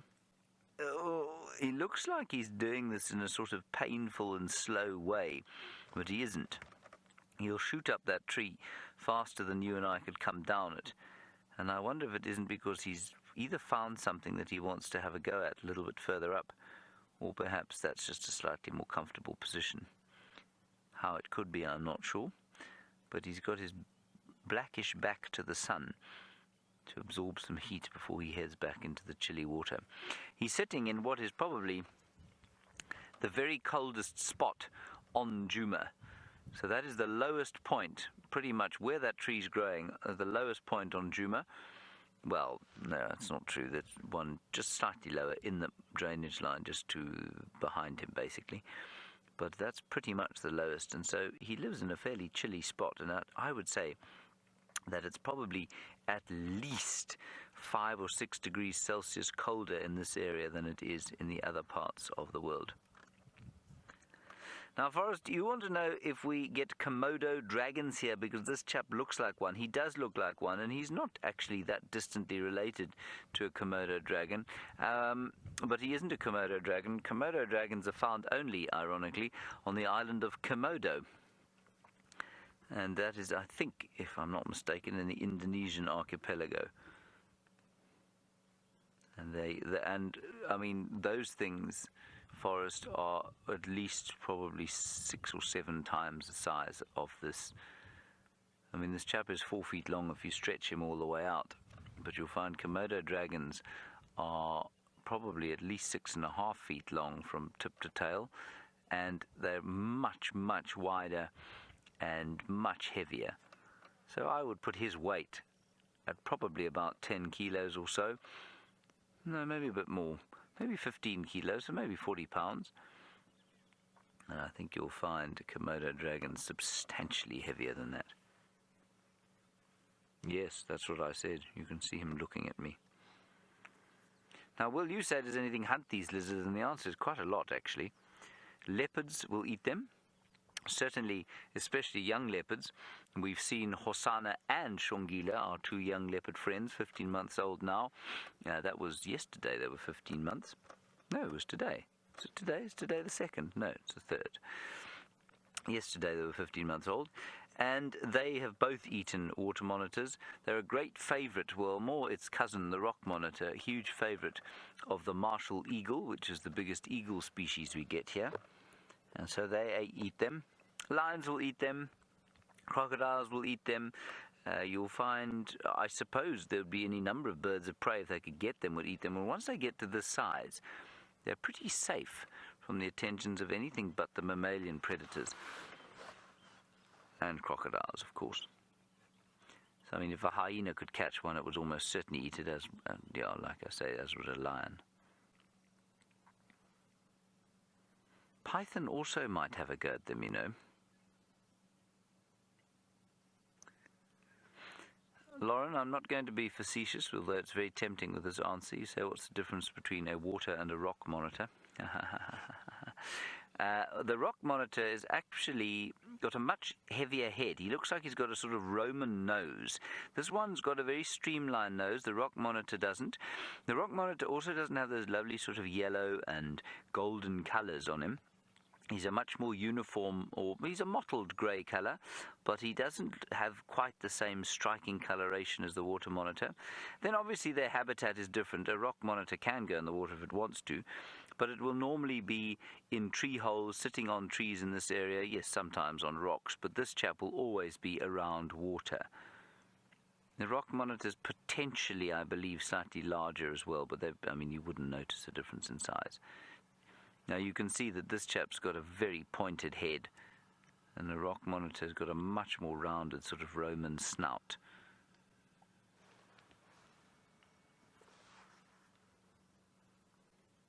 You can see his ears there listening, of course. He does have nostrils, but their function will largely be performed by his forked tongue, of course. I thought he was going to climb all the way up, but I think maybe that tree's just a little bit spiky on his belly. Oh, and look at the water lily in the background there. Sorry, last zoom in there, if you wouldn't mind, Senzor. Can you see the beautiful blue water lily just to the top left-hand side there? Gorgeous. Very nice. Nymphia species. Well, that's going to be the last that you see of me today. Let's head across to Byron to close the show with a beautiful giraffe.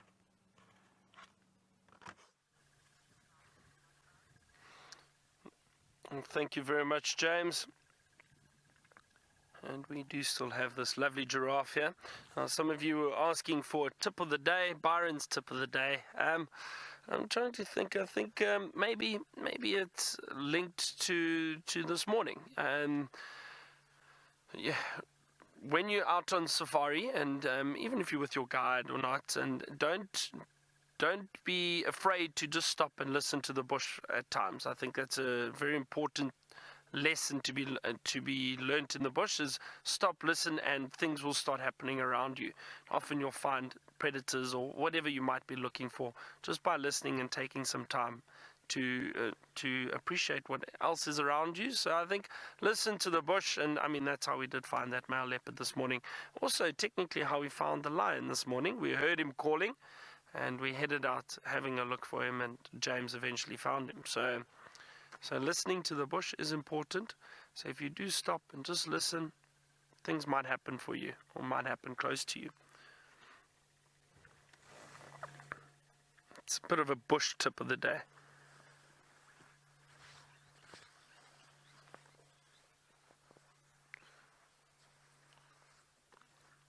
It's been a really lovely morning. And some elephant, and James with the lion, we had the leopard. So there was a lot going on, and the giraffe just seems to be disappearing behind the trees.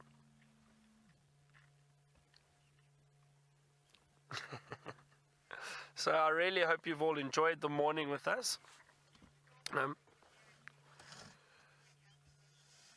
Sorry, there was a question coming through, but unfortunately it's been cancelled. Maybe a long question.